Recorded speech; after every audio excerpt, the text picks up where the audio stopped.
concerned with athletics, you have made Tatum and Lee County very proud. All of your hard work pays off. Go get that state title and bring it home to Tatum. The entire staff, faculty, and administration wish you the best of luck. This live broadcast is brought to you in part by Tatum Schools. Go Coyotes! Now Pharmacy, a name you've trusted for more than 75 years. That kind of history only happens with consistency, service, and local engagement. Now Pharmacy has supported local youth and sports programs for more than 75 years.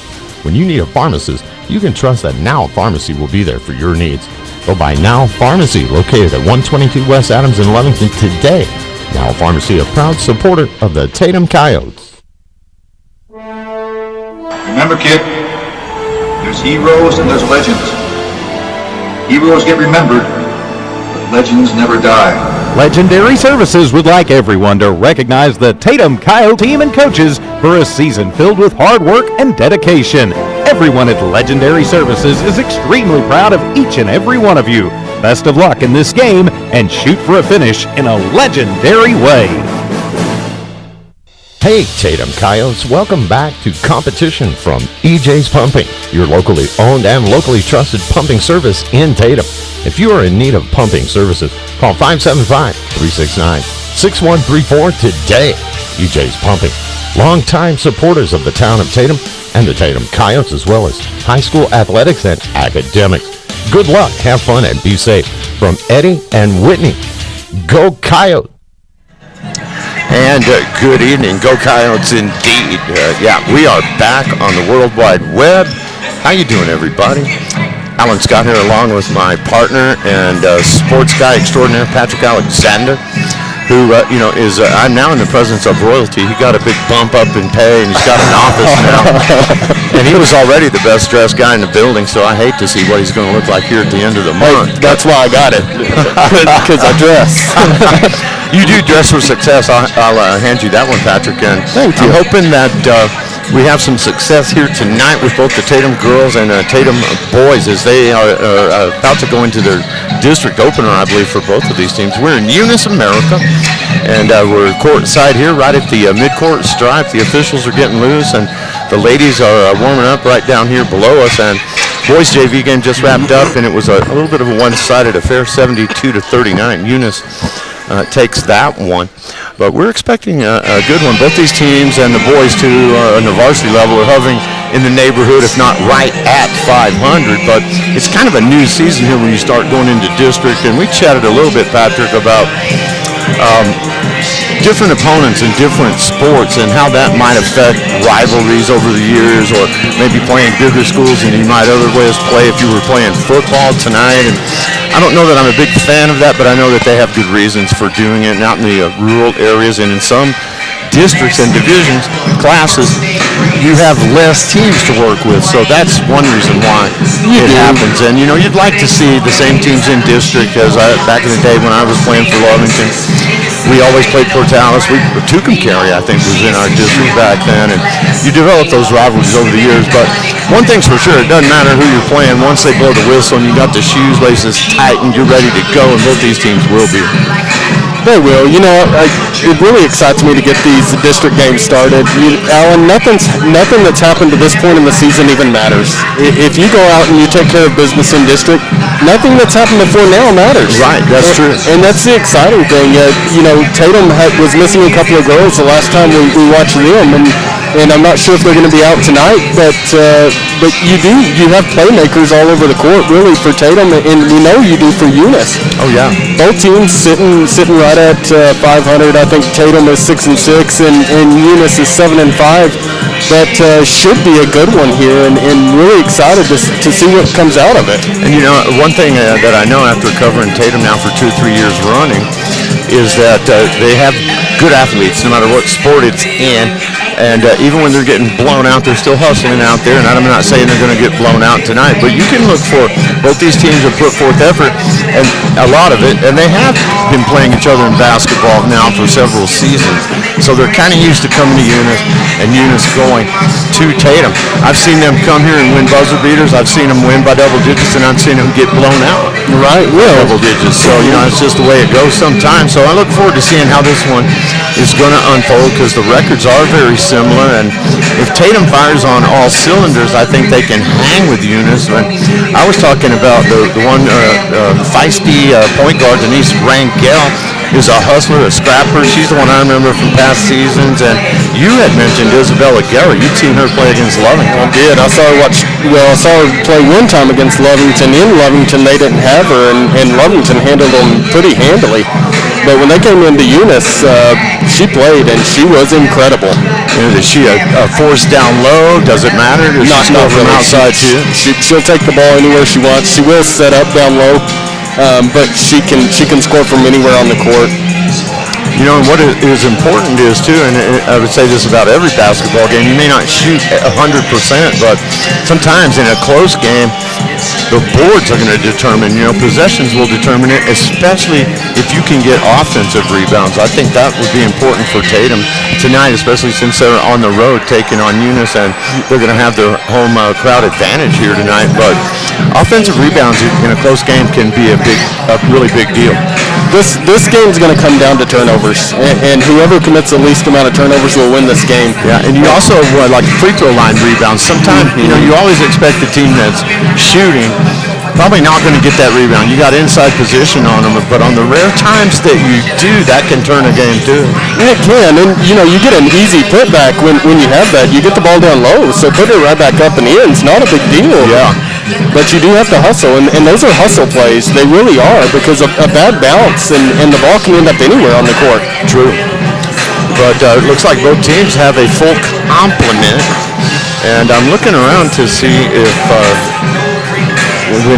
Valeria Mariscal, I think, played last time, and it's been since the Melrose game, since you and I have had a chance to put a game on the internet, and we're proud to be doing it tonight. Thanks to all of our sponsors.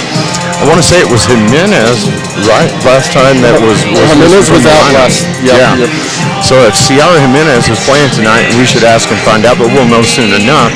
That gives Tatum a little more firepower. She's a good shooter, solid rebounder. And Mariscal had a strong game for him last time. Of course, Cayenne Coombs down low is the workhorse. And it'd be nice to get 8-10 points from her down low would help out a lot.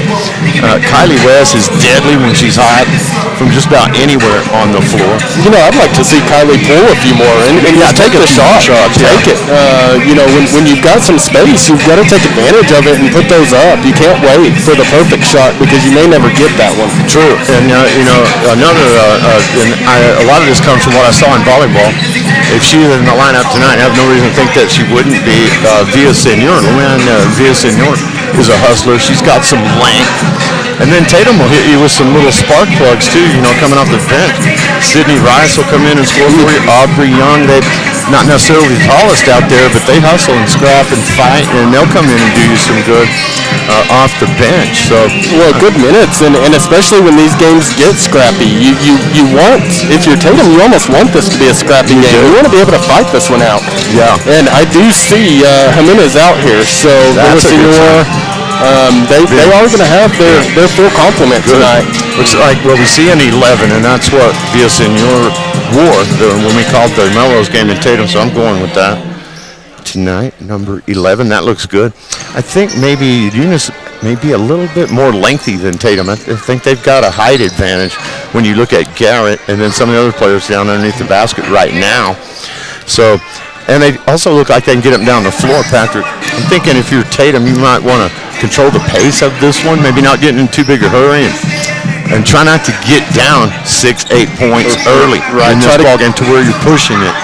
You've got to match any points that are scored on you.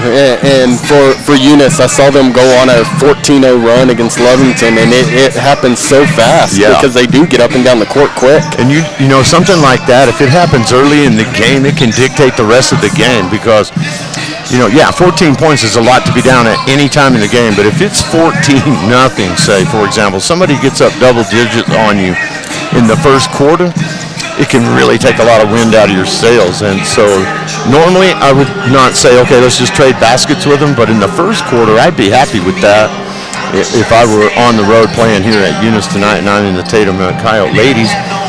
But we're getting closer and closer to this thing, 4:20 on the pregame clock, and then there'll be some pregame festivities. And we had planned. We want you guys to know that we had planned on doing games last weekend, but of course, you know what exerted its influence, and COVID once again that kept us from covering them because they didn't play them. They did not play them, and those are games heading into district that you want to get in, but then again, you want to make sure that you take care of your team, especially coming into district. Right. Now's when it starts mattering, and Allen, nothing to this point has mattered. So it's a blue season. Also, want people to know that we're wearing the masks tonight. All the players are, given the recent events and the status of things. If you're going to a public gathering, especially one that involves the schools and the NMAA and such, you're going to be asked to wear the mask. So, for future reference, you guys want probably keep that in mind.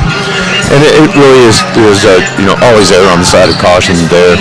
I think I don't want to even get involved in that wear it or don't wear it because people have had some heated discussions and gotten physical over it, which I think is that's way out of hand.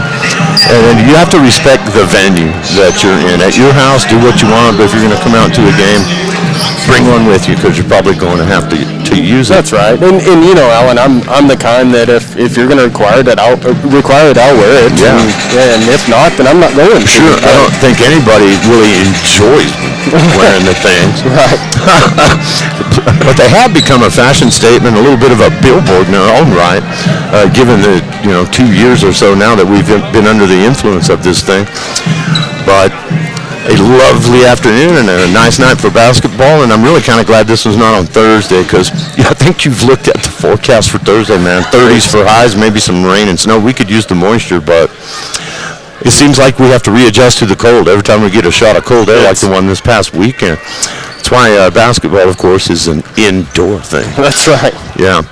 And we're getting about 2 minutes and 12 seconds away from getting this thing going. I want to thank the Norley Hospital District and their Tatum Clinic, now Pharmacy, EJ's Pumping, LLC, the town of Tatum, Tatum Schools, and Legendary Services, because without those guys, we wouldn't be putting these games on the internet, and we know that schools charge as much as, or maybe more, than $100 a month to watch games, and we're proud to be able to do it as a public service for all of our Teams fans and our listeners of our radio stations and people that follow us on the stream, and it is a public service, but I'm going to tell you what, without those guys I just mentioned, we couldn't do it, so big thanks to them. Yeah, that's what it's all about. At the end of the day, it's trying to bring this broadcast to you where you don't have to pay for it, and thank goodness for our sponsors that we're able to do that, Alan. Without those guys, we certainly wouldn't be able to be here. Right, and speaking of fine sponsors, we've got a lot of people on board for that big job fair coming up on Saturday. I'm excited. At the Lee County Event Center, an annual event. We're always proud to put it on, and it was under some restriction last time around. Had to do it virtually, but we're going to be back at the Lee County Event Center, hiring on the spot, and man, all kinds of different jobs. Don't think just oil field. There's all kinds: sales, government, law enforcement, medical. That's always a big thing. So if you're looking for that next big gig, we look forward to seeing you out there this Saturday, the 22nd, 9 a to 2 p. Teams are exiting the court here. The officials are headed to the scorer's table. And thank Robbie Robinson and the bunch down here. They're always cordial to us when we come to Eunice. And over the years, I've called a lot of games down here, man. Back-to-back state football championships I called for these guys, and always enjoy the visit to Eunice. However, they could do something about that road leading in from the Midland Odessa Highway. That's right. That's terrible, isn't it? Well, but what is it they say? Goose sauce for the goose, right? Everybody has to deal with it. Fans, we can all help to ensure this season continues for the student athletes of New Mexico. Getting some announcements right now. And they are talking about wearing masks at all the indoor NMAA events, just as I was alluding to earlier. And it looks like for Eunice we have 20, 10, 3, 1, and one more starter. Can't quite get her number, but we almost have their starting lineup. 11. Is it 11? Okay. Tatum, Lady Coyotes lined up at the free throw line to our right. Eunice to the left here. And I would say fan distribution is about even. It looks like more students on the Eunice side, but more parents over here on the Tatum side. That's right. We'll go through introductions. We'll take a word from our sponsors while they do that and get this one ready to go, Alan. Let's do that. Let's hear from those great sponsors right now. You're tuned in to Tatum Lady Coyote Basketball on Walmart Digital Solutions and One Radio Square Sports. The Tatum Schools are proud to be a sponsor of this live broadcast. The Tatum Schools are very proud of every single student. With the dedication in the classroom and with athletics, you have made Tatum and Lee County very proud. All of your hard work pays off. Go get that state title and bring it home to Tatum. The entire Now staff... Pharmacy, a name you've trusted for more than 75 years. That kind of history only happens with consistency, service, and local engagement. Now Pharmacy has supported local youth and sports programs for more than 75 years. When you need a pharmacist, you can trust that Now Pharmacy will be there for your needs. Go by Now Pharmacy, located at 122 West Adams in Lovington today. Now Pharmacy, a proud supporter of the Tatum Coyotes. Remember, kid, there's heroes and there's legends. Heroes get remembered, but legends never die. Legendary Services would like everyone to recognize the Tatum Coyote team and coaches for a season filled with hard work and dedication. Everyone at Legendary Services is extremely proud of each and every one of you. Best of luck in this game and shoot for a finish in a legendary way. Hey Tatum Coyotes, welcome back to competition from EJ's Pumping, your locally owned and locally trusted pumping service in Tatum. If you are in need of pumping services, call 575-369-6134 today. EJ's Pumping, longtime supporters of the town of Tatum and the Tatum Coyotes, as well as high school athletics and academics. Good luck, have fun, and be safe. From Eddie and Whitney, go Coyote! And we are back, and you can hear in the background there one of the most familiar sports anthems. The Chicago Bulls were among the first to use that. It's Alan Parsons' project. It's the prelude to another song. But every time I hear it, I flash back, and I'm a lifetime Lakers fan, but I flash back to the Chicago Bulls when I hear that. Some guy named Michael Jordan. Yeah, and Scottie Pippen, and Steve Kerr, Dennis Rodman for a while. They were an awesome team. They had some big battles with the Lakers, both in the regular season and postseason back in the day.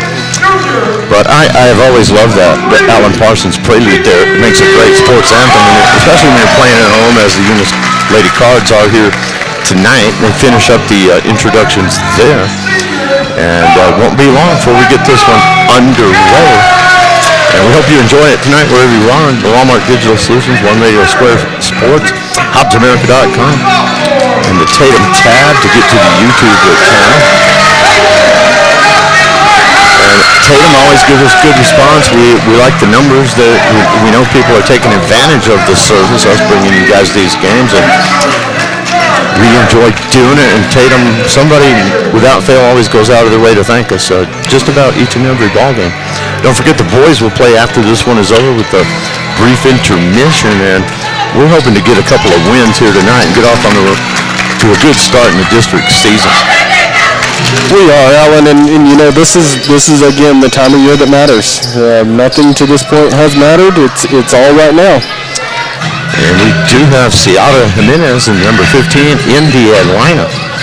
Mariscal will wear 10. Cayenne Coombs, number 2 for Tatum. Luan Villasenor gets the start tonight, and Kylie West will jump center. Only time tonight we're going to see that against Caitlin Parsons. That is the one that you spotted, I think, against Lovington. So it'll be Caitlin Parsons, number 10, against Cayenne Coombs down low, and already they're going into her, and Coombs gets the block. That's a big play in the early going by Cayenne Coombs to knock that away, because they went right to their bread and butter. And it's the big gal that goes for the steal. You're right, Patrick. She can move pretty well and almost got a steal. You don't see too many people who place what would be a post position and then come out and very nearly steal it away from you on a dribble from the other team. Well, pressure out on the inbound. Yeah, and they did. And Tatum breaks that press. They get it in the middle, dribble drive, and a foul. Not a whole lot of aggressiveness there, but they're going to get the foul. It's going to go on number 3, Kiara Parker. First foul of the game on either team. And that is going to put Valeria Mariscal at the line for Tatum. No score yet in the ball game. About 30 seconds in here. And just missed it a little long off the back of the iron there for Jimenez. Tough to shoot free throws right out of the gate like that. It is. But if you can make one of them, you get the early lead. Next one on the way, and it's good. Tatum drawing first blood. Mariscal with a point, and it's 1-0. Coming across the timeline, Lady Cardinals from the home fans, and that is Chloe Jones running the point tonight. And that was Parsons on the post. They give it back to her again, inside up off the glass, and good. Made it look easy right there. Caitlin Parsons gives Eunice a 2-1 lead. Kylie West on the dribble up the left side of the court, right underneath us here. Tatum moves right to left across the dial here and across your screens. Coombs on the high post. Give it off to Jimenez. That's Villasenor down low, lost the handle, diving, good effort there. Getting on the floor is Mariscal. And they're going to keep the ball here. They call a tie possession. They did. Tatum had the arrow, so they get an inbound play under the basket. 2-1 Eunice lead, 6:50 to go in the first. And they'll get it out to Kylie West, top of the key. Kylie wearing a knee brace on the left knee tonight. That shot missed from long range by Jimenez, and they have it taken away. And going the other way is Rodriguez for Eunice, and left that one short. But it's an offensive rebound by one of the shortest players on the court, and that'd be Chloe Jones. Dribbles it out and around the horn, gets it on the right wing now to Rodriguez. She lets that one fly. No good from downtown. Rebound Coyotes. Good work there by number 15, Jimenez. Gets it ahead to Villasenor, penetrating right side of the paint. Double team there. Back to an open Jimenez, and she can hit that shot, but left it short from three. Villasenor hacked. That was worse than the foul that they had called on number 3 in the ball game. It looked like a sure foul, but it's not going to go down that way. Be a turnover for Tatum. Did they call it travel there? No, they called it jump ball. Jump ball. Okay, so the arrow went the other way. But it certainly looked like they could have gotten Kiara Parker for the foul. Came down pretty hard on Villasenor there, but 2-1 lead. Cardinals have it, and they throw it away. It's Jimenez now to Kylie West. Looking down low, getting it inside, and that causes the travel. And it was Parsons, I guess, in the right spot. I don't know if she wasn't going to Coombs with that pass. Well, I almost thought Parsons was the one that controlled the ball there, not the Tatum. Yeah. Wanted to get it to Jimenez, and she tried to catch it over the shoulder, and Parsons was there playing defense between two Tatum Coyotes, the other one Coombs, and it'll be a turnover for the Coyotes. They wind up calling a travel. There's a shot from 3, too long from the left baseline for Eunice, put up by Rodriguez. Good look back door to an open I want to call her Rangel all night. Chloe Jones missed that shot. Had a good look at it. Great look. Just missed it. Too hard off the glass, and that benefits Tatum. Both teams still trying to find their touch here, and this game is really just underway. 5:23 to go. First quarter. Patrick Alexander along with Alan Scott here, bringing you Tatum girls basketball tonight on the World Wide Web. Low scoring to start. It is. 2-1 ball game. Getting near the midway point of the first quarter. West from just inside 3, and she lands on another player, and that's going to hurt that knee. She's favoring that leg. Meanwhile, underneath, bodies are on the floor, and Tatum players actually undercut each other. It was Coombs and Villasenor, and that was a hard fall for both. They get up, but they're well behind the play. Jones to the basket. And the bank shot is good, and they could have called a cheap foul on Tatum reaching in from behind there. Thankfully, they did not. Chloe Jones has 2, and it's a 4-1 lead Eunice. West back the other way. Left leg with that knee brace, and when she landed on another player's feet a few minutes ago, she was twinging. We'll see if that leads to any difficulties later. I know it's bothering her some. Right wing, it is West. Goes into the paint right along the side of the box, and that goes for Kyan Coombs. Did she call bank on that? You know, it doesn't matter in this. That's a good shot by Coombs, able to get the foul. She can tie it up right here. And who did they call that? 4-3 ball game, and I didn't see him hold up the number. And they're not going to put that number on the board. I am going to If it was on Parsons, then I really care. Well, that would be her second already. And West gets positioned down low. And I thought I saw a 1-1, but they don't have an 11 on the court. They did make a change, though. 4-3 ball game. Eunice has not trailed yet. Tatum has a chance to take the lead on a 2 here, or a 3. Good hands from number 20 for the Cardinals, Alina Rodriguez, to bat that pass away and out of bounds. So it'll be a side out of bounds here for Kylie West. Now down near the baseline on that far side in the corner. Lob out to Coombs, who couldn't convert the old-fashioned three-point play. Top of the key, Hennard in the game, Avery Hennard. Coombs, good look inside to West, right in the middle of the paint, but the shot is blocked, and good hands from number 30, Aubrey Holler. Out in front of the pack is Jones, and they find her, and they get the easy layup. Jones, snowbirding on that one, got behind everybody, and they found her. 6-3 Cardinals. Kylie West, left wing to Avery Hennard. Perimeter passing, swings it over the far side. Sydney Rice in the game now for Tatum, too. Hennard walks right there, took an extra step.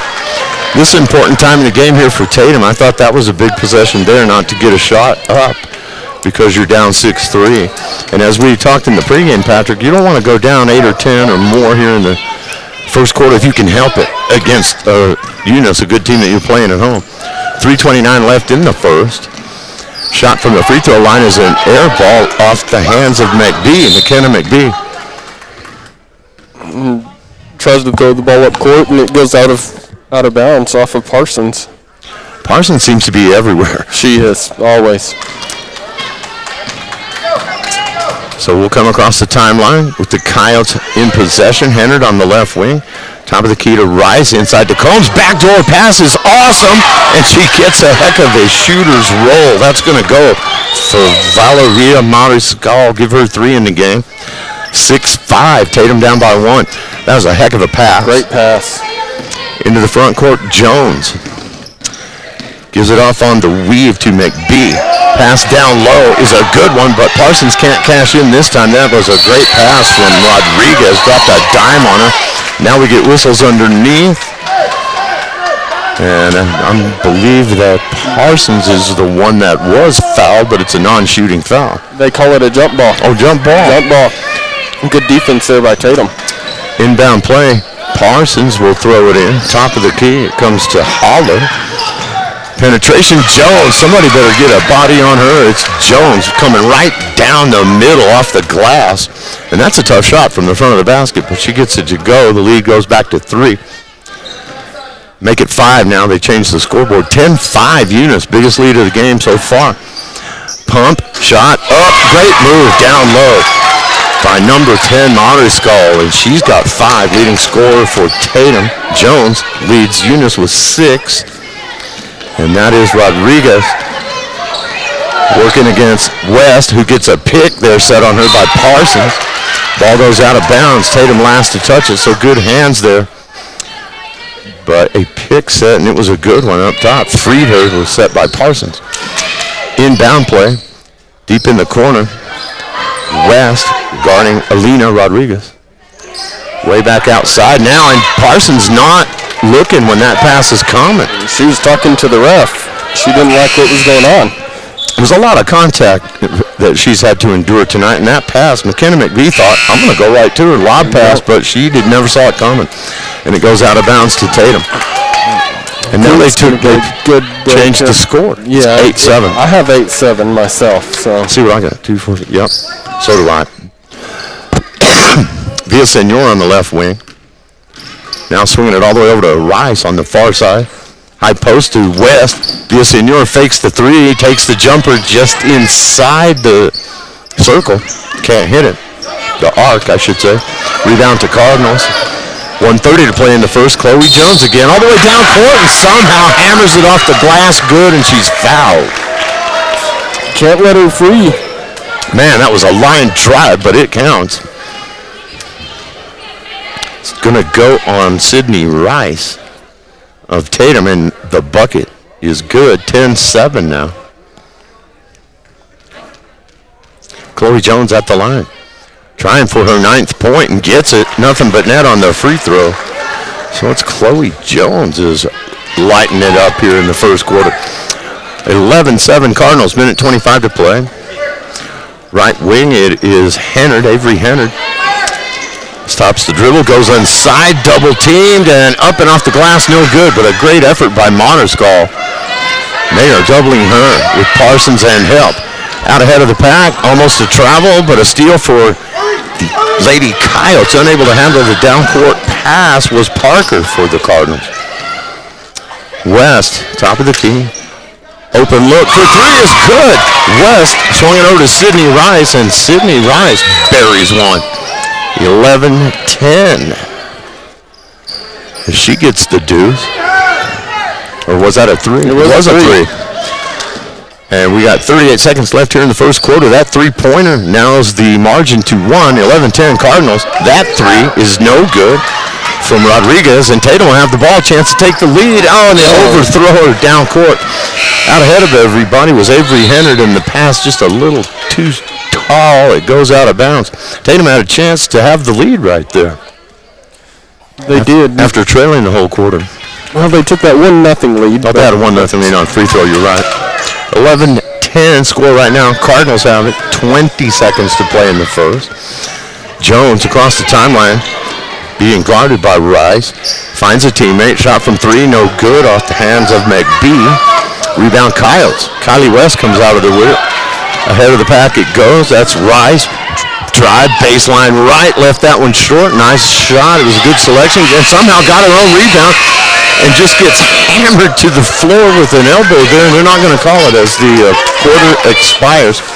Incidental contact, I guess. Oh, my goodness. But, man, she went down like a box of rocks at the end of that play, and no call. And no change in the score. After one, Eunice Cardinals ladies leading Tatum. They play here in Eunice. It is 11 for the Cardinals and 10. For the Tatum Coyotes. We'll take a break. Let you hear from our sponsors. We're back to the second quarter in a moment. The Tatum schools are very proud of every single student.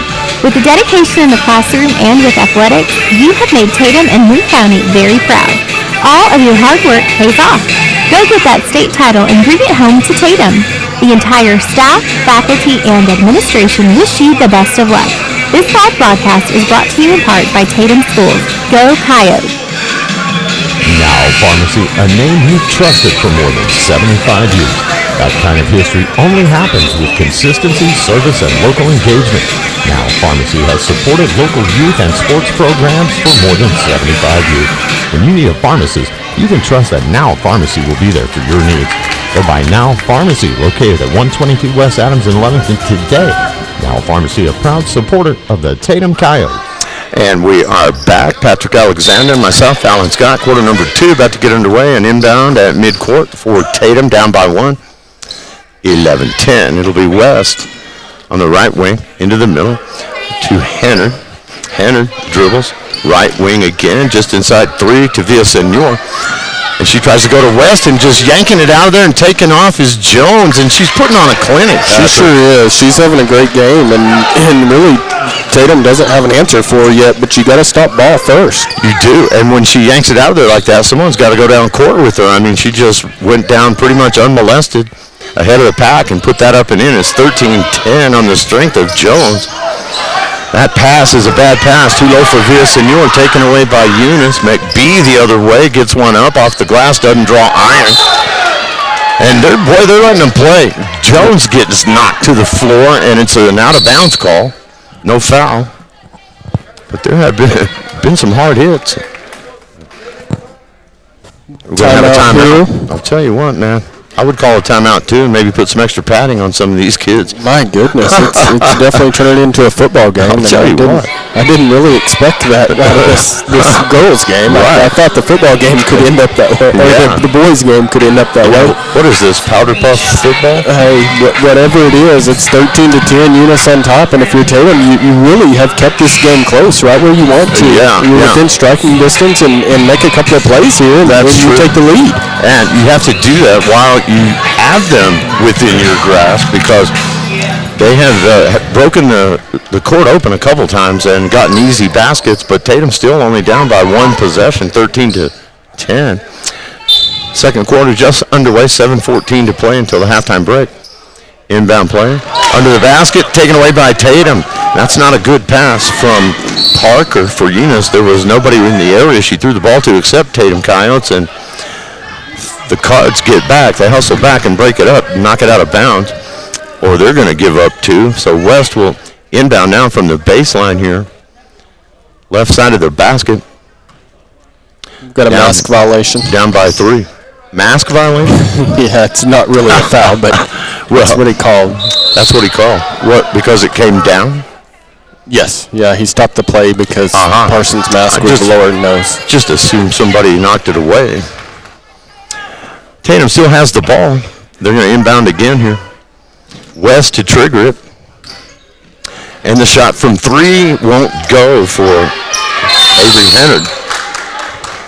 And a whistle on the ensuing rebound. It's going to be a foul there on I believe that's Mariscal.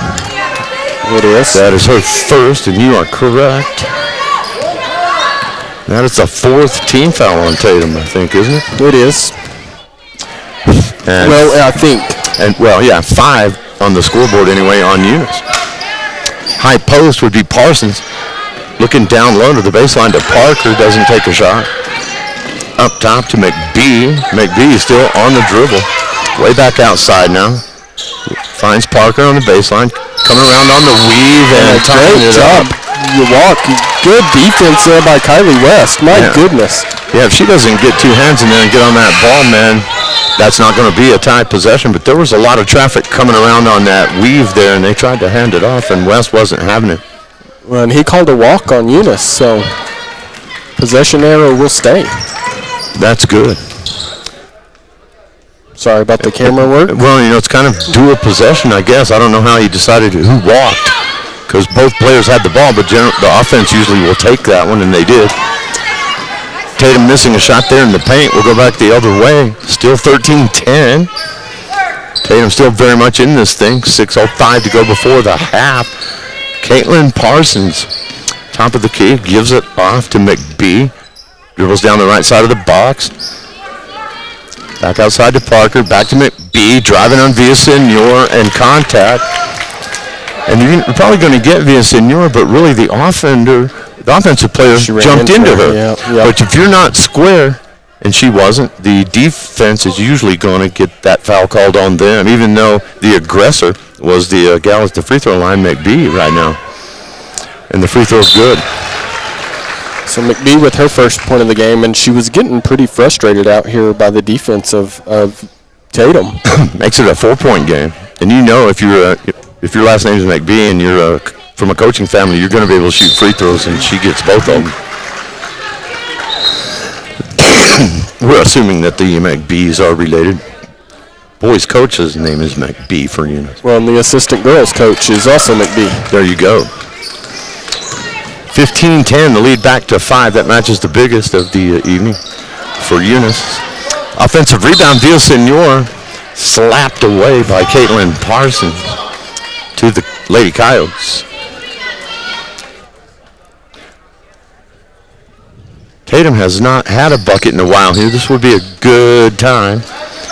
Top of the key goes to Hennard. Left wing Villasenor with a nice move. Can't get to the baseline against Parsons, though. High post Coombs wide open down low with the dropping a dime on Kylie West. Give the assist to Coombs. Give West an easy shot off the glass, and that's good for her. Maybe that'll loosen up her shooting now. And it cuts the lead to 3, more importantly, 15-12. Tatum hanging around. Baseline jumper is left short by Rodriguez. Rebound to Villasenor. Tatum down 3 with the ball. West coming off that basket. Goes down low to Combs on the right wing. Out to Villasenor, top of the key. Cross-court pass. Winds up with, nails it, Avery Hennard. Nailing that one, you are correct. That is going to tighten it up real quick. They've got 15-14. That's what I have as well. On the Hennard 3. Shot from the baseline left, won't go for the Cards.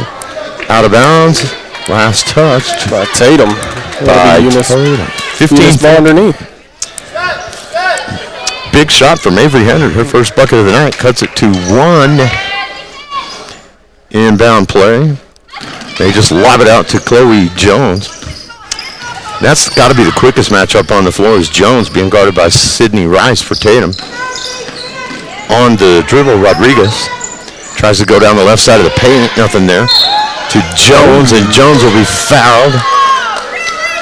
And the mask was down. She got it back up in a hurry. That was Sydney Rice. Sydney's going to be called for the foul there, and I'm not sure about that one. Yeah. She was all over, but it looked like she blocked her. You better be ready to play defense against Jones, because she's all over the court all the time and misses the free throw. That's the second foul on Rice.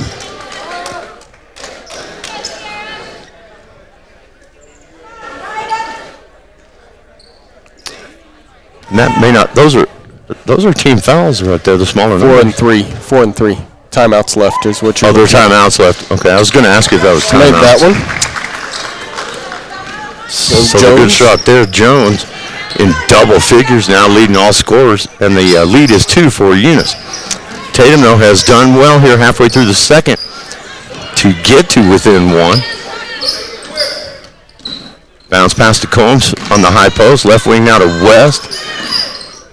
Inside, Combs, turnaround shot taken away by Parsons, who throws it away. And it wasn't Parsons, that was 11, Garrett. Isabella Garrett. Tatum got the steal, and they got the basket. Don't leave Jimenez open. That's what we missed when she was not available against Melrose. Jimenez is dangerous from outside, and she gives Tatum their first lead of the night, Patrick. 17-16 on the three-pointer. Just got to play defense now. 3.5 to go before the break. Jones finds a teammate. That's number 2, Maureen. Alonda Maureen just into the game, and the ball taken away by Tatum. Villasenor off and running. Will wisely slow it up as the defense was back. Cross-court pass to Ciara Jimenez. Jimenez on the dribble. To Combs, to West, wide open on the left wing, and that one a little bit off to the left. Comes off the rim, no good. And a little bit of aggression down low for the Lady Cards, wrangling for the rebound. That was number 11, with authority, as they say, Isabella Garrett, but the ball is going to go to Tatum. And inbounding, Ciara Jimenez. Biggest shot of the game was made by her so far. Three-pointer puts Tatum up 17-16, and that's their second lead. They hit a free throw lead, one Jimenez from downtown. Offensive rebound, and the putback won't go for Tatum, but West gets the steal and is fouled by Joe from Kylie West for 2 reasons. You get the ball and you get a foul on Chloe Jones. That's right. Go to the line, almost went. It went off the glass and then around the rim before coming out. She was trying to hammer that one home. Yeah.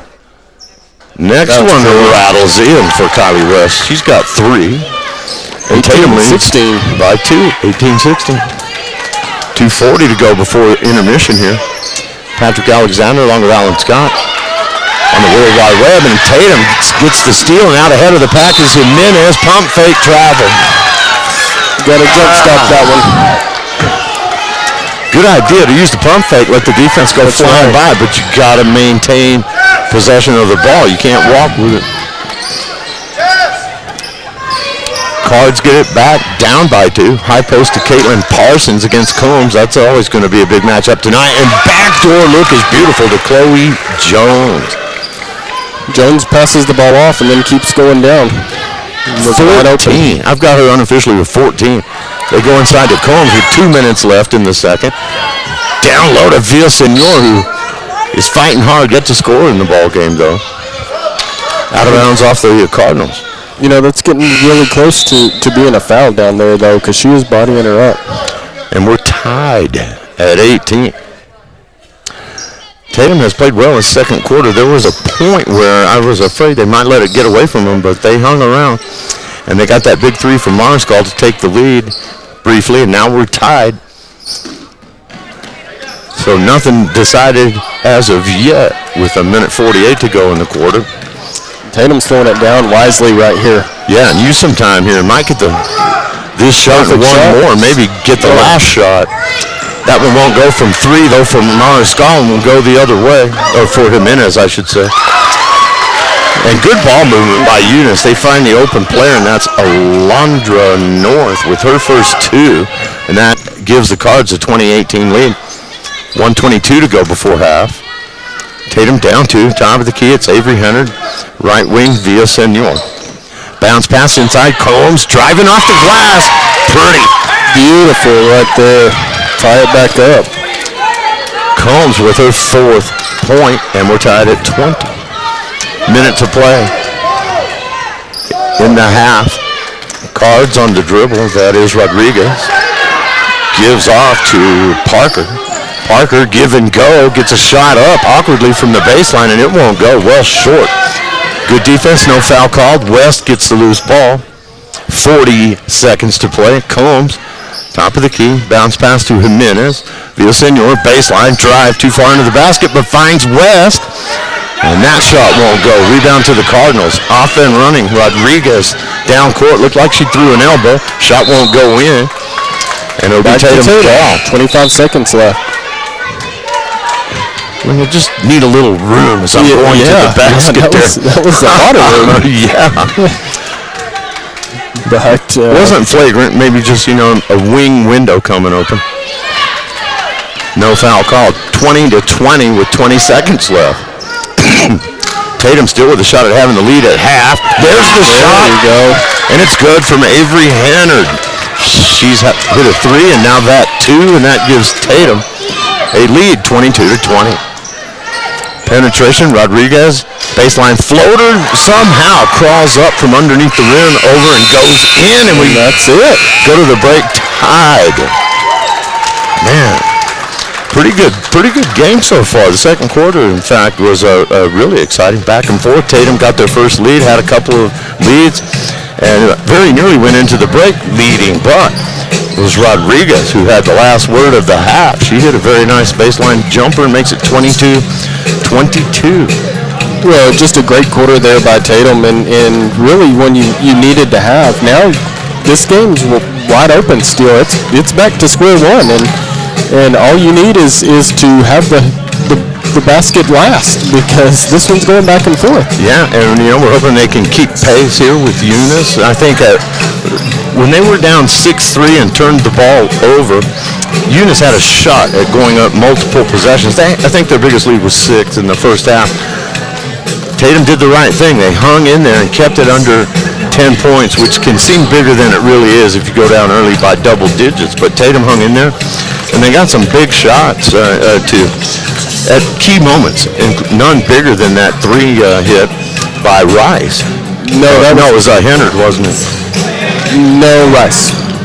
Yeah, it was Rice. It was Rice. And that gave them their first lead. And then you breathe a little bit easier after you had a 1-0 lead on the free throw.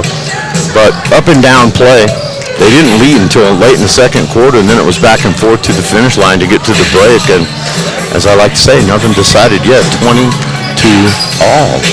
Looking at what we've got unofficially on my score sheet, and we'll see if you have the same. 2, 4, 6, 8, 10, 12, 14 for Chloe Jones. That's what I have. And we'll just do Eunice right now. Alondra North hit a big shot late. She's got 2. Caitlin Parsons, only 2 points in the first half. So Holmes has done a good job defending her with a little bit of help from her friends. McKenna McGee has 2, both of them free throws, and Alina Rodriguez hit a shot right at the end of the half to tie this thing up, or Tatum would have had a 2-point lead at the half. For the Coyotes, it's a more balanced score sheet. Avery Hennard had a good quarter. She hit a 3 and got a 2. She's got 5. Combs has 4. And a great shot off the glass. Good post move there in the second quarter. Pretty by Cayenne Combs, who has her hands full with Parsons tonight. Sydney Rice has a deuce. Valeria Montescall played well. Hit a couple of big field goals and a free throw. I've got her with 5. West found her shooting touch.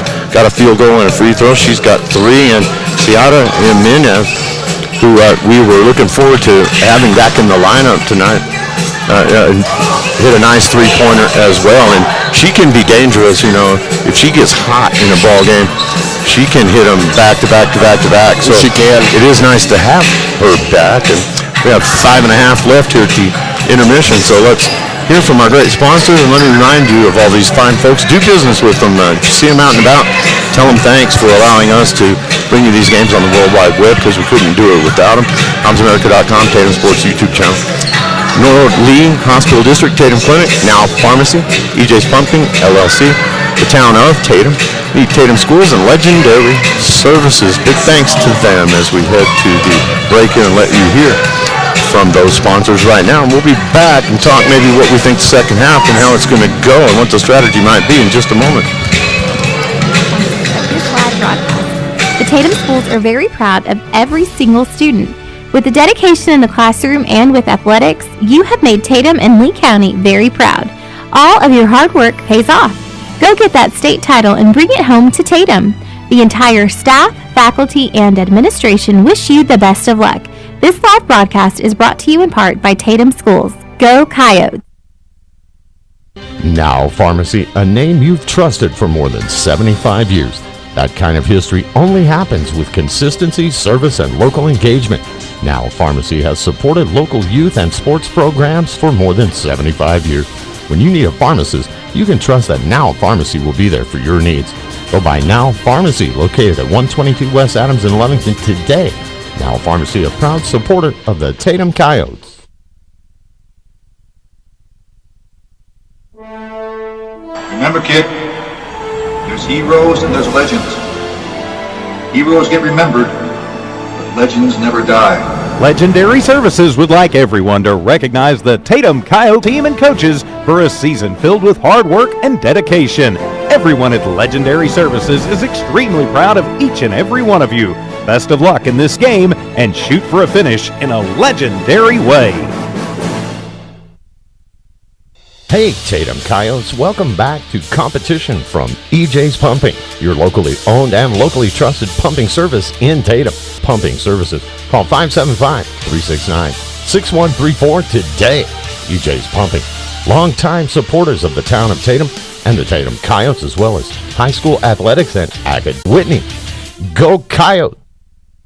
The Tatum schools are proud to be a sponsor of this live broadcast.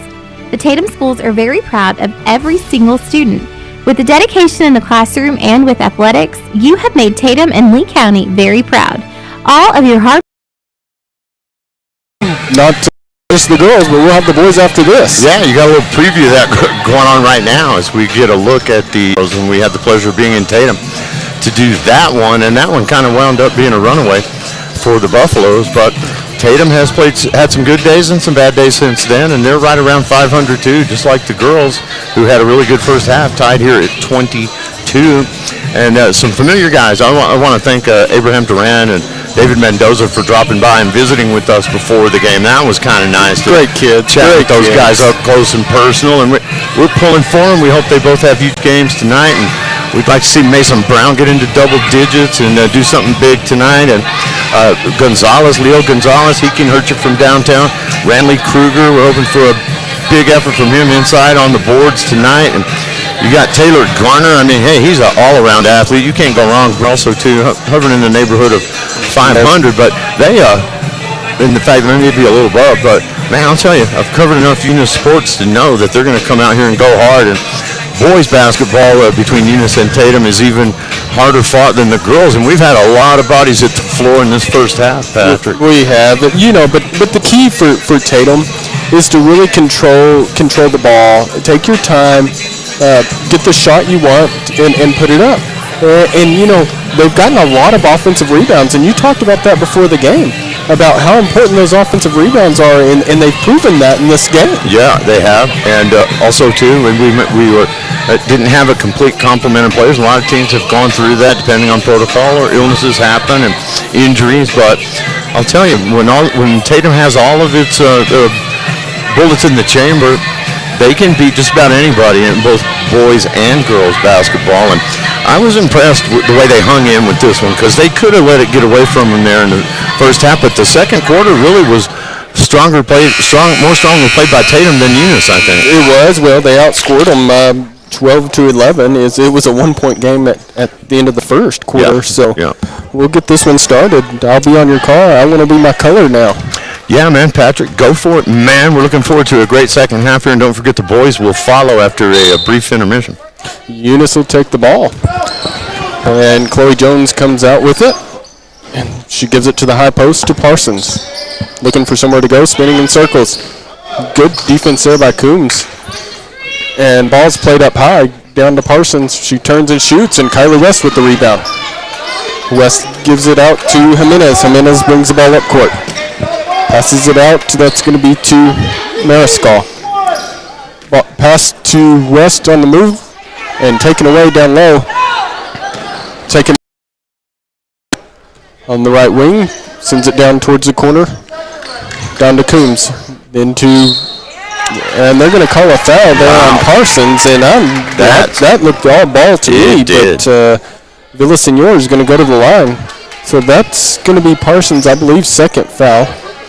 And it could be her third, as I missed a couple early. First shot's up and just off. They're just showing 10 with one foul. I would have thought she had two. I know she has two because I watched two. Second shot on the way. And right down the middle, so Tatum takes the lead coming out of halftime. And they had a lead at the beginning of the game, both on free throws. They sure did. So coming across the timeline is Eunice. It's going to be Jones with the ball, looking for somewhere to go with it. Dribbles to the left wing, then goes back up top. Passes it over to the left wing. Pass down low. And a shot taken, I believe that's Rodriguez. Misses. And good rebound there by Mariscal. Coming back the other way is West. West gives it back to Mariscal. Mariscal back to Jimenez. Jimenez down low to Coombs. Coombs across court. Villasenor, and she takes a shot and just misses. But she's going to go to the line. Tatum more aggressive now when they've got the ball driving to the basket here in the third quarter. That's going to be Parker with the foul. So that's going to send Villasenor back to the line, and she just shot two, so she should have a range now.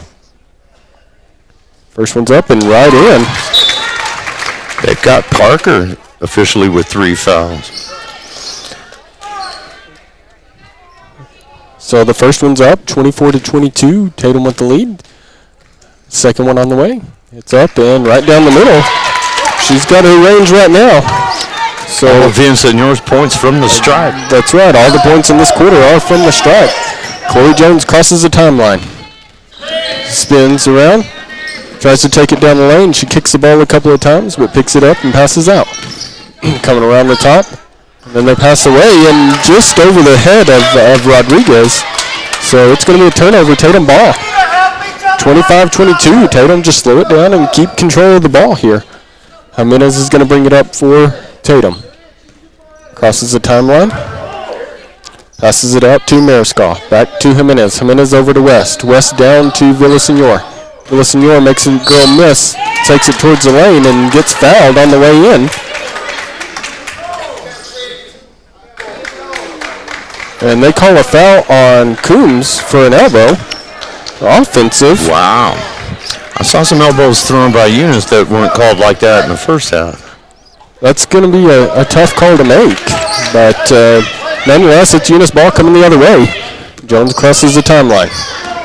Goes behind her back, brings it to the left side. Good defense there by Jimenez. And then Jones just throws it up. Taken away by Tatum. Slowed down there by Mariscal, gives the ball to Jimenez. Jimenez crosses the timeline. She passes it out. That's going to be to Mariscal. Back to Jimenez, and then Coombs right in the middle. Mariscal cutting. And then a volleyball-style block. Parsons. Passed over the top and just out in front of him.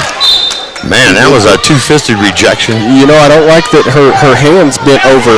To me, that coming down at the ball. Yeah, anytime you come down at it, it's a foul. Ball comes into West, and Eunice is going to full court pressure this. Over the top, that's going to be to Villasenor. She makes a girl miss, sends it to, that's Mariscal down low. Misses. Coombs with the rebound. It's going to go out on Eunice, though. It's Tatum ball underneath the hoop. They've held them scoreless, Patrick. 3-0, Tatum. You know, they've got Jimenez running with Jones, and West with the 3 ball just off the mark. Another offensive rebound for Tatum. And Jimenez in the corner. Puts it up. Just off. That would have been big. It's a long rebound. And Eunice with numbers. They put one up, and it's short. West with the rebound. And Parsons continues to hack her. But West does get it across the timeline. 25-22, Tatum on top. Pass down, and then Coombs gets the ball. Low post, turn and shoot. A little high off the glass, just misses. Jimenez gets the ball, puts it up, and right in. 2 more for Jimenez. So Jimenez has 2 to add to that total for the third quarter. She's got 5 unofficially. And good defense as well. Maybe better defense than she's playing offense right now. Yeah. She's all over Chloe Jones.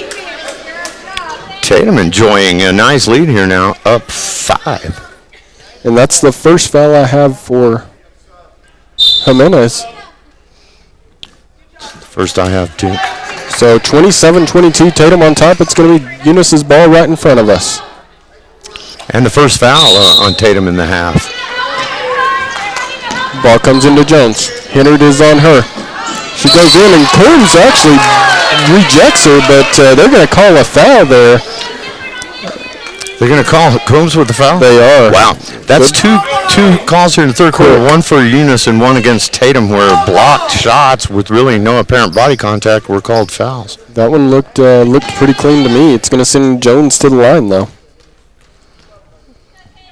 And first ball's up, and it's a little deep. It rattles out. So Eunice still unable to hit the board here in the third quarter. You're right. No points so far. Almost halfway through the third. 4:15 remaining here in the third. Second one's up, and that one rattles out as well. Coombs comes down with it. She gives it out to Mariscal. Mariscal gives it to West. West is bringing it up to the timeline. Crosses the timeline, sends it out to the right wing. That's going to be to Hennard. Hennard down to Coombs. Coombs tries to get it down low, but not able to as Parsons steps in the way. Coming the other way is McBee for Eunice, and nobody's picking her up. She'll take it all the way to the rack, put it up, and no good. And then Coombs comes down with it. You got to get Parsons there, don't you? You've got to get Parsons at some point because she is getting a little bit reckless now. She's the one that came in there and caused all of that contact. She after did. Tatum had possession. So Tatum ball here comes into Villasenor. She's got it on the dribble, taking it down low, and then puts one up, just short. And coming away with it was Jones coming the other way. And runs a little bit too far. Kylie West comes out with the ball. So West with another rebound. She gives it up to Hennard. Crosses the timeline. Hennard brings it in. It's going to be to Mariscal. Back to Hennard. Hennard gives it to West. West to Mariscal. Good pass down low. And Villasenor on the backside. And what a great play there by Tatum. That's going to make it 29-22. Eunice has still not been able to score here in the third quarter, and they're going to take a timeout. As they do, we'll take this time to thank our great sponsors, Legendary Services, the Tatum Schools, the Town of Tatum, EJ's Pumping, Now Pharmacy, and the Norlee Tatum Clinic. Without those great people, we wouldn't be able to bring this to you. And Tatum, you've got everything you want right here. You've got a 7-point lead, 29-22 in the third quarter. You're controlling the game, and you've really got Eunice pressing themselves a little bit too hard. Yeah, and I think you hit on one of the key reasons this is happening is that they put, was it Mariscal or Jimenez? Jimenez is on Jones. See, because they knew Jones was setting the pace. She was controlling the game and forcing everything forward for the Cardinals. Now, you put a tougher player on her defensively, and it has taken the steam out of them. And also, too, and I can see now that why you noticed Caitlin Parsons, when she played against Lovington, but she struggled getting her field goals to drop tonight. She has, and you know, that's surprising. I've watched her score from everywhere on the court against Lovington, and she can't get a basket to fall right now. Now, she does seem like she's rushed in this game. She seems flustered, And that might be Coombs. She think did it a is. great job down low on her. I think you're right. And I haven't gotten a chance to see Lovington play. Maybe they didn't have anyone who could body her like that, but certainly Tatum does. And Combs has had a strong game here tonight, both offense and defense. And coming out for Tatum, it looks like you're probably going to have Rice guarding Jones, which did happen earlier in the game and kind of stopped Jones's runs. And that's exactly what we've got. Jones brings it across. She hands it off. That's going to be running down the lane, but Tatum comes out with the ball and held. I think she walked. She got held on the arm by McBee. So another foul on McBee there. And it'll be Tatum's ball. Coming into the game for Eunice is Rodriguez. Coming out is North. And holding again back here. They just didn't see it. Villasenor takes the ball down the lane and gets it taken away by Rodriguez. Rodriguez taking it to the lane and takes it herself. So 2 for Rodriguez, and the first points for Eunice in the third quarter. Also hit their last bucket of the half in the first half. So West with the ball just across the timeline. It goes over to Mariscal. Mariscal dribbles towards the top, gives it to West on the right wing. And West makes a move towards the goal, and she's going to get Parsons to foul her going to the goal. She's upset. Parsons upset, but they've been calling it that way both ways tonight. They have, and I believe that Parsons may have just let her under her skin. West at the line for the first one and rattles out, just short on her. But when you can do that, when you can get a player off their game and thinking about something else, officiating or fouls or block shots, you're doing okay. That's what you want to do. That's exactly what you want to do, especially when a player is mouthing now, and she has begun mouthing back to the refs and to her coach. And she's a dominant player. She's a big-time force for these guys, so it's good to have her distracted. And the second one's no good, but good rebound there by, that was Mariscal for Tatum, but unable to complete that play. Rodriguez coming the other way again. And Hennard is going to get a foul there. It was a good job by Rodriguez to go with the left hand there and keep the ball away from her and draw the foul. So that's going to put Rodriguez on the line for 2. And I should let you guys see that. And the first one's in and out, no good.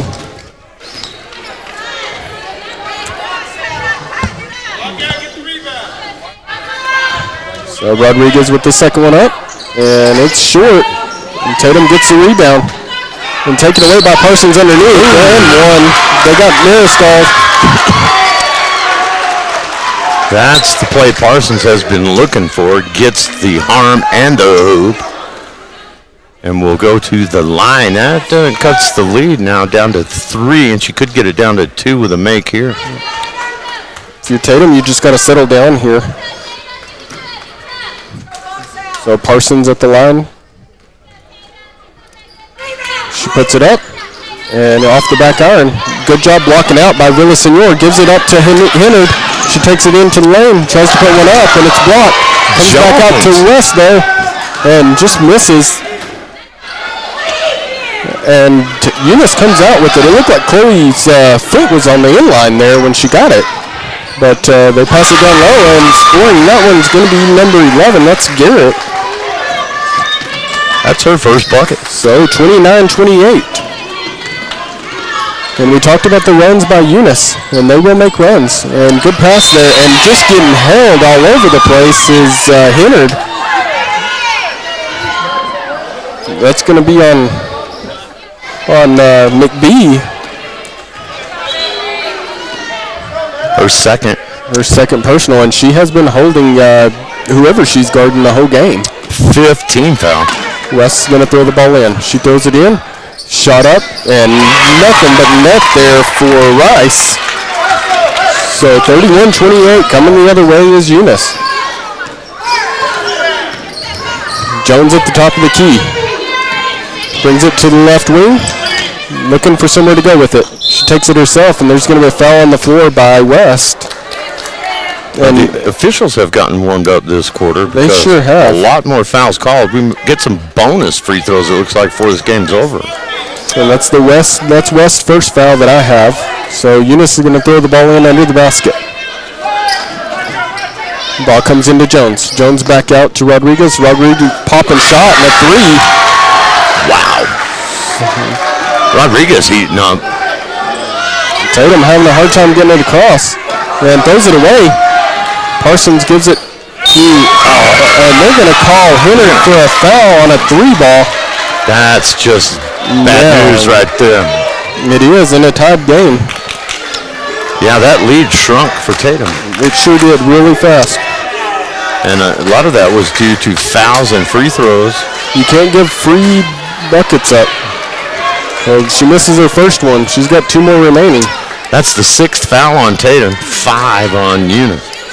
And that one I'm not sure about. She came from behind and knocked the ball away. She hits the second one. There wasn't any real body contact. We've seen several blocked shots tonight result in fouls. And I think it was maybe the awkward angle she had that made the official call that one coming from behind. Doesn't mean it's a foul. No, it wasn't a whole lot of contact either way. She makes the third one. Cardinals up 2, under a minute left. And pulling up is Villasenor. She's looking for somewhere to go with the ball. She takes her off the dribble, and it's going to be a foul. It's going to be a foul. That's going to be on Rodriguez, and that was just really a cheap foul there. There's no reason to give that one up. Yeah. Both teams now with 6 fouls. West inbounds, and that's going to be, I believe, Rodriguez with her second quick one. Slow to get up. That was an awkward fall. They're going to call that on Jones.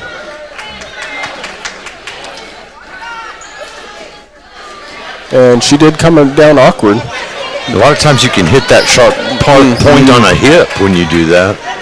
Believe me, I know. Tatum underneath the basket. It's all about hips when you get to be my age. It's 1-1 for Tatum here. And we got bonus free throws before the quarter. The rest of the way for both teams. I thought it would be fourth quarter, but it's not. They appear here in the third. So Rice is at the line for 2 here. Oh, well, for 1-1.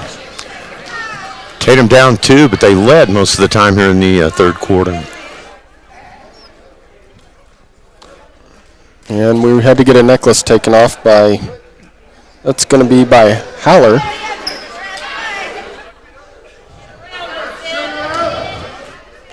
So the first one by Rice, up, and rattles in and out.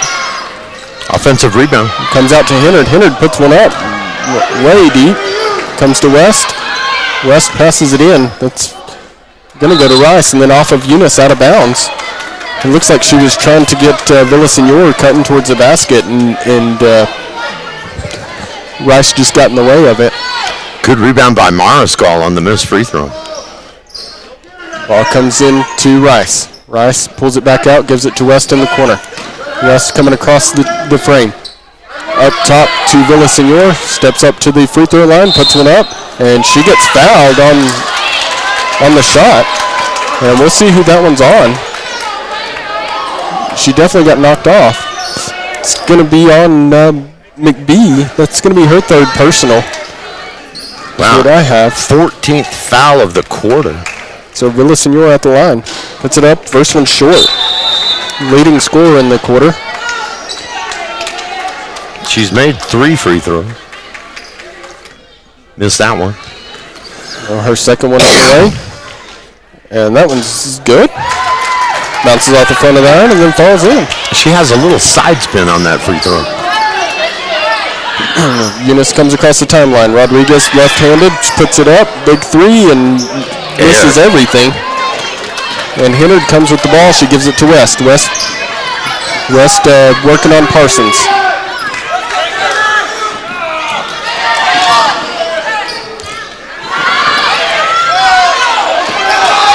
And if they don't call something here, that's going to get ugly. And nice pass down low to Villasenor, and Tatum's going to take the lead 35-34 going into the fourth. Great play there. But Villasenor gets 2 more there. That gives her 8 on the in the third quarter. Yeah, she came on strong coming out of halftime break, did Villasenor. So I have it 35-34. I would have to add mine up. I never saw him change the score.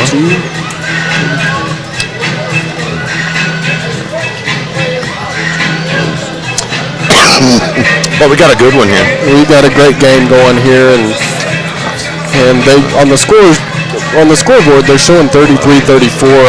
I have 35-34, unless they didn't let that last one go, but it was definitely up in time.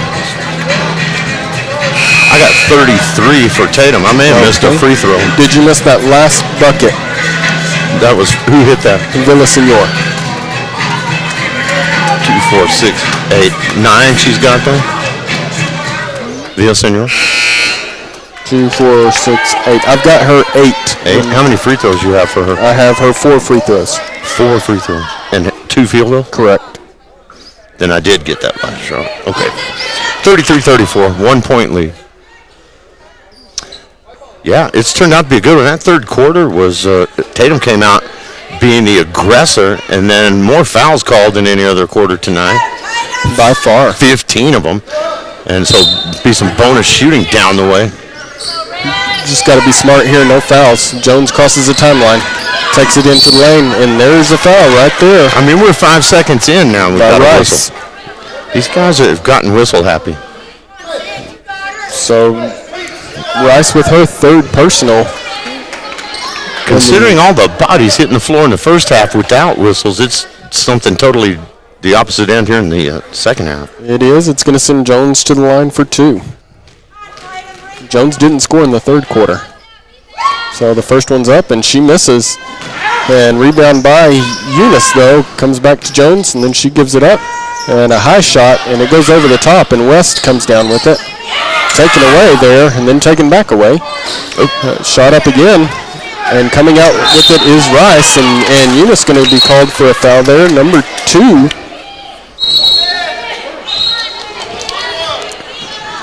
You know, to my surprise, not that because she's obviously a great athlete, Chloe Jones got up and blocked a shot in that third quarter, too. She did. Big time. So it's going to put Rice at the line again. We need these to fall for her. First one's up and misses, and Parsons gets the rebound. Outlet to Rodriguez. Rodriguez behind the back towards the middle. Up at the free throw line, and good rebound there by Tatum. And they're going to call on the in line there by Hennard, but I'm not sure she wasn't bodied out by Parsons. But it's Eunice's ball underneath the basket.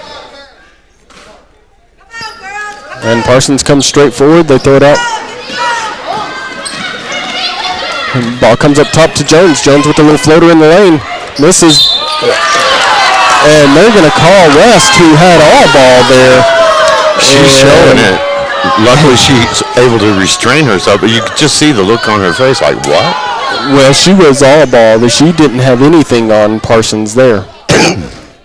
Parsons at the line for 2. And the first one's good. I guess maybe riding the officials like that paid off for her.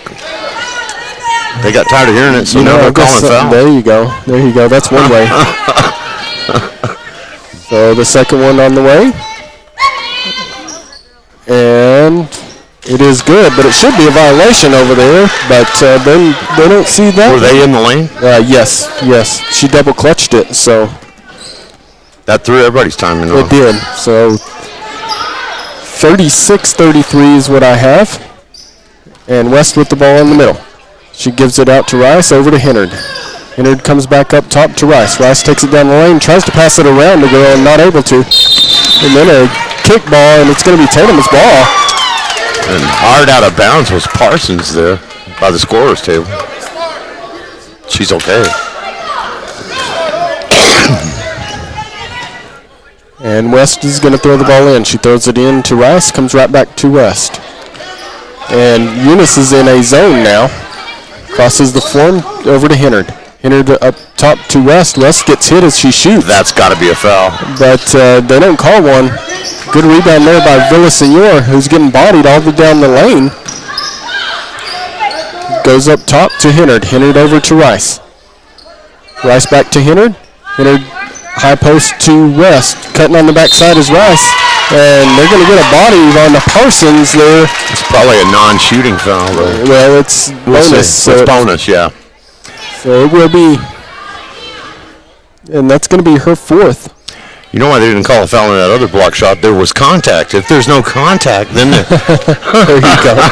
That's the way it's been tonight, anyway. First one up and off the back of the iron. No good there for Rice. Rice has got to start putting these down. Yeah, but since the break now, 19 fouls called, and we weren't even close to the bonus in the first half. Second one up and bounces out as well. Coming out with it is Jones. Jones coming down the lane and puts one up and misses. And a fight for the rebound between Hennard and Parsons, and it's going to be Tatum ball as they call a jump ball. And both teams on a little bit of a scoring drought here. No change in the score since the quarter began. Almost 2 minutes in. Tatum gets the ball into Hennard. Hennard passes forward to Rice. Rice over the top to Villasenor, just out a little bit too far for her hands. So it'll be Eunice's ball. And coming in is Coons. She's going to come in for Mariskal. 35-34. Tatum or Eunice on top. Jones going to bring the ball up. Crosses the timeline, bringing it to the left side. She gives it to Rodriguez. Rodriguez has it knocked away by Villasenor. Villasenor taking it down the lane. And it's going to be knocked out of bounds by Rodriguez, but it's going to stay with Tatum underneath the basket. So she returned the favor, knocked it away. She sure did. But Tatum ends up with the ball. And Coombs isn't getting around very well down there, but she is in the game. And Paul comes out to West. West lines up a three and puts, and just in and out. Ball comes over to Parsons. Parsons going to bring it across. That's the one I would, she throws it back to Jones on top. Jones brings it across, hands it off. Taking it to the far side. And then cut one up. And then they try to make a pass and take it away by Rice. Rice waiting for help. And West just throws it away.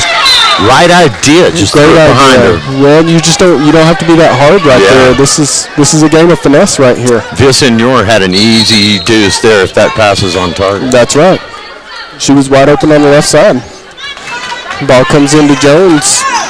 Jones going to walk it across. Gets across the timeline, goes behind the back, comes to the left side. Coming back across the top. And then passes it off. That's going to go to knocked away by Hennard. Good defense there. Scoring drought continues almost 3 minutes into the fourth quarter. Yeah. And it's going to be Eunice ball underneath the basket as Tatum took it away. Knocked it out of bounds. 5:11 remaining here in the fourth. Pass comes up top and back out to the corner to Rodriguez. Rodriguez steps forward. High floater off. West gets the rebound. West's going to bring this one up herself with Parsons on her.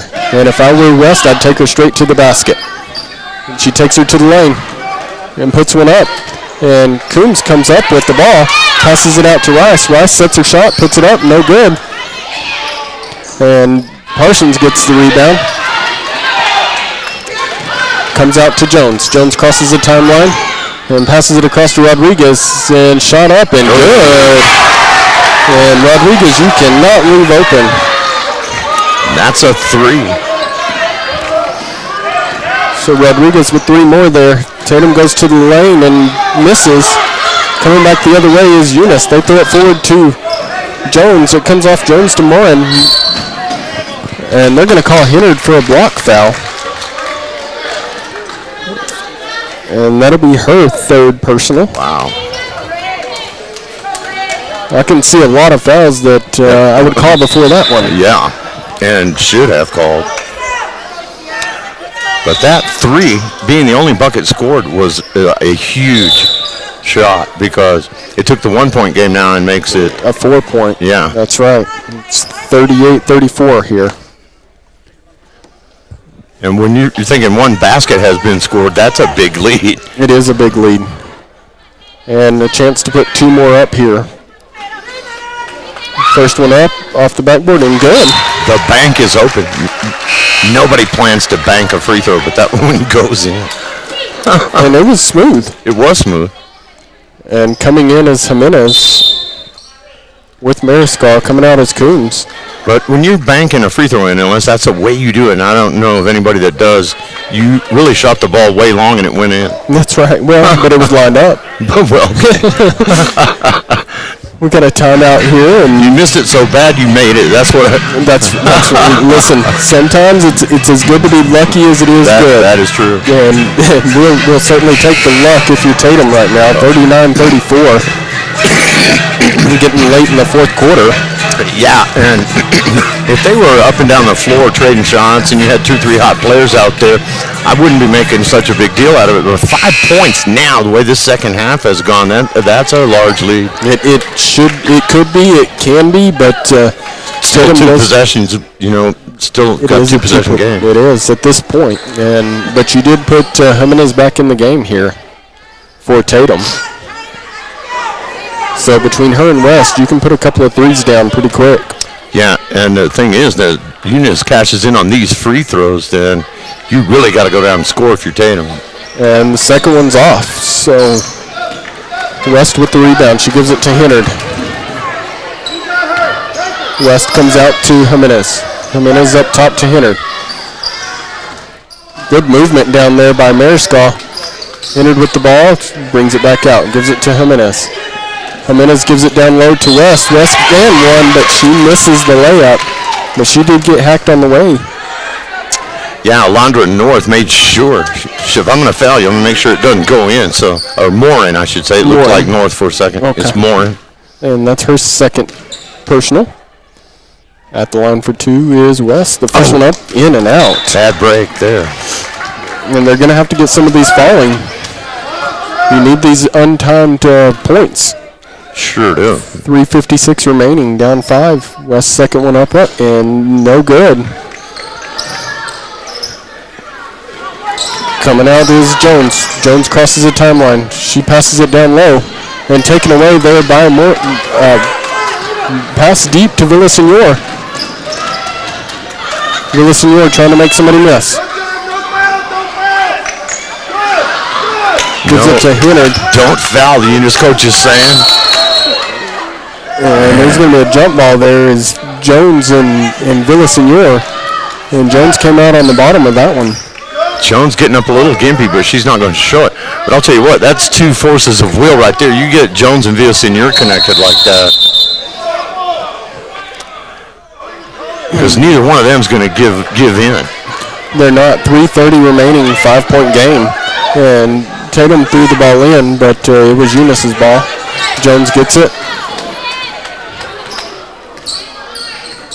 And Jones bringing it up, crosses the timeline. About 8 seconds in. Comes out to Rodriguez. Rodriguez being guarded by Mariscal. Mariscal playing good defense, dropping the lane. And going down to the line is Rodriguez. She steps on the inline. So it'll be Tatum's ball. 3:11 remaining here. It's a big opportunity to get a stop right there, Patrick. We've got to have a bucket this time down. You've got to. You're down 5, and it doesn't have to be a 3, but you got to start scoring. Jimenez going to cross the timeline. With Jones on her, she gives it to West. West across to Mariscal. Mariscal gives it down, tries to get it down low to Villasenor and taken away by Parsons. And Parsons pulls the ball back up top. When would Eunice start running clock? I believe they're there. Jones takes it down the lane, and they're going to call a foul on Villasenor as Jones hits the turf again. I guess you have to call that. It didn't look like Villasenor did all that much. Jones left the ground really kind of with nowhere to go. Right, kind of leaning into it without anywhere to land. That's going to be Villasenor's second personal. But she initiated things and got to the free throw line. That's what you want her to do if you're the Eunice coach. Well, Jones first one up and a little deep and off. Again, Tatum fortunate on the miss. They are, because whether you miss or make this one, it's still a two-possession game. 2:43 remaining here in the fourth. 39-34, Eunice on top. Second one's up, and that one's right down the middle. So 40-34, and Jones gets that free throw. Jimenez crosses the timeline, gives it to Villasenor.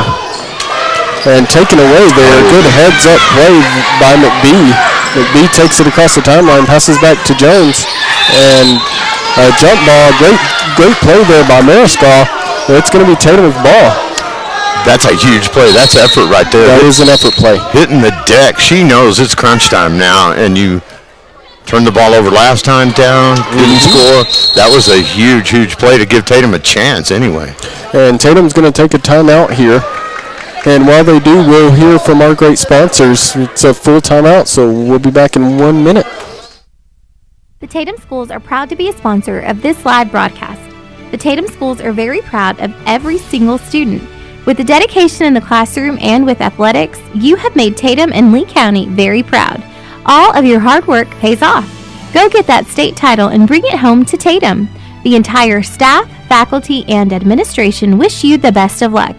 This live broadcast is brought to you in part by Tatum Schools. Go Coyotes! Remember, kid, there's heroes and there's legends. Heroes get remembered, but legends never die. Legendary Services would like everyone to recognize the Tatum Coyotes team and coaches for a season filled with hard work and dedication. Everyone at Legendary Services is extremely proud of each and every one of you. Best of luck in this game and shoot for a finish in a legendary way. Back live, Patrick Alexander here with Alan Scott. Alan? Yeah, I'll tell you, man, coming out of in the third quarter, Tatum was aggressive. It looked like they were going to take the ball to them, and they did. And then at the end of 35-34 on the scoreboard, whether we had that same score or not, it was a 1 point differential. Tatum has not scored since, and Eunice has put up 5. They have, and for Tatum, you've got to get good shots here, but they've got to be quick. Hennard comes across the timeline, gives it to West up top. Takes it to the lane, pump fakes, and then she gets fouled by Parsons. Yeah, you could give that to either one, either Parsons or Garrett. They're going to give that one to Parsons, and that's a smart play there. If you're Tatum, go right at her. Yeah. So they're saying her fourth personal. I thought that should take her out. I got 4. Not that I'm right, but yeah, I would like it if it was her, Phil. West with the ball, puts it up and short. And she's just not using her legs right here. Down the stretch, boy, Tatum has not been able to find the basket. Yeah, 2:17 remaining. You've got to do something here. Second one up, and that one misses. But boxing out there was Mariscal. Turnover, and West gets the ball, puts it up, misses. And off of Parsons, it's going to be Tatum's ball underneath. You've got to feel for West, too. If she's not nursing that knee with that left leg, she makes a different move right there, takes it up and in. Ball comes in, back to Jimenez. And she passes it underneath. And running away from it is McBee, and they're going to give Hennard a foul. So that's going to put McBee on the line. Hennard at least able to prevent the bucket, but that was a good foul. But with the free throws already well into bonus territory, you're going to put them on the line, but you did stop the field goal. And it was a layup. First one up and misses. So McBee unable to capitalize on the first one. So that pays off. Still some time for Tatum, but they have got to hit a shot or two and get a stop. They do. 6-point game here. And McBee's second one is up and good. So Tatum gets the ball into West. West jogging across the time stripe. Gives it out to Mariscal. Mariscal comes across the top. Picks up her dribble and then passes out to Hennard. Hennard takes it down the lane. Passes it to Jimenez cutting, but going the other way with it is Parsons. She slows down and puts one in. So put 2 more on for Parsons, and this one's getting out of hand, 43-34, 1:28 remaining. That West one up top, puts up a shot. Have done it. And misses, but Villasenor comes out with the rebound. Passes to West. West goes up, and she is fouled. And that's going to be on Garrett. And West really unable to use that left leg to her full extent. She couldn't really go up off that leg, and it's forced her to change the way she's taking shots. It has. First one's up, and no good. And she is struggling from the line today. I think she's been playing in pain for a lot of this second half. I would agree with you, but you know, a lot of these players are on both teams. It's been a physical game. Yeah. Certainly when you look at the foul totals, and you know, they stopped posting them at 10, but we're in the neighborhood of 30 fouls, I think. It's way up there. Yeah, called in the second half alone here. And, you know, the first half was played without hardly any whistles. Right. But probably should have been more, and you wouldn't have to try to play catch-up on the back half. Yeah, I'm kind of looking at it as if it was more spread out and evenly officiated. You wouldn't have two such different halves going on. It's hard for the players to readjust when you let things go in the first half that you aren't letting go in the second half. They're used to playing a certain style. Right. And it's an abrupt change. You know, even officiating throughout is what I would strive for, but I don't want to sound like I'm putting these guys down. It's an unsung job, and we want to thank all the people that do it, because you're not in it for the money, and you can't play games. You don't have refs, officials, umpires. You can't play. That's right. Well, and you know, they're doing it and we don't. Yeah. So you go with what they call, no matter what happens. But really, the story of the second half has been Tatum not able to find the basket, find open looks, and get points here down the stretch. Well, and a lot of free throw opportunities. Yeah. A lot, and Tatum just hasn't put them down. And really, Eunice hadn't been great free throw shooting, but in a low-scoring half like this one, every point counts, and then Eunice has managed to hit more of the big shots, and there haven't been many in the second half here. Not a lot of opportunities for either team, but they have banked more than Eunice has. The second one's up, and West in and out. I should say than Tatum has. And Parsons she turns the ball over again. That looked like a reach-in on the ball's going to go out of bounds off of Eunice. So it'll be Tatum's ball underneath the basket. I don't know why they didn't give her her fifth foul. You know, I'm not sure either. Ball comes up top to Villasenor. She takes it down the lane, puts one up, and off of, that's going to be off Garrett, out of bounds. So Tatum ball again, 1:05 remaining, down 9. You're going to have to put somebody in the corner to shoot a 3 Yeah, here. that's what I was just thinking. And ball comes to Rice. She puts one up, and just in and out. Tatum not able to find the bottom of the net in the second half. Villasenor up top gives it back to West. And gets it blocked by Parsons. Parsons gives it to Rodriguez. Rodriguez bringing it across. And timeout taken by Eunice. Not seeing Combs down the stretch here either. She may have suffered some sort of She's got a knee injury. Yeah. She's been struggling with. And she's a big body that you could use in there right now. Were she at full strength? Well, you know, you can body her up down with Parsons and Garrett both. But I was looking, Alan, and Eunice has 6 players that are 5'8" and taller. Right, that's it. It looks like they had the height on Tatum in the pregame. I don't know that Tatum has anybody that's 5'8". Yeah. They may, but I don't.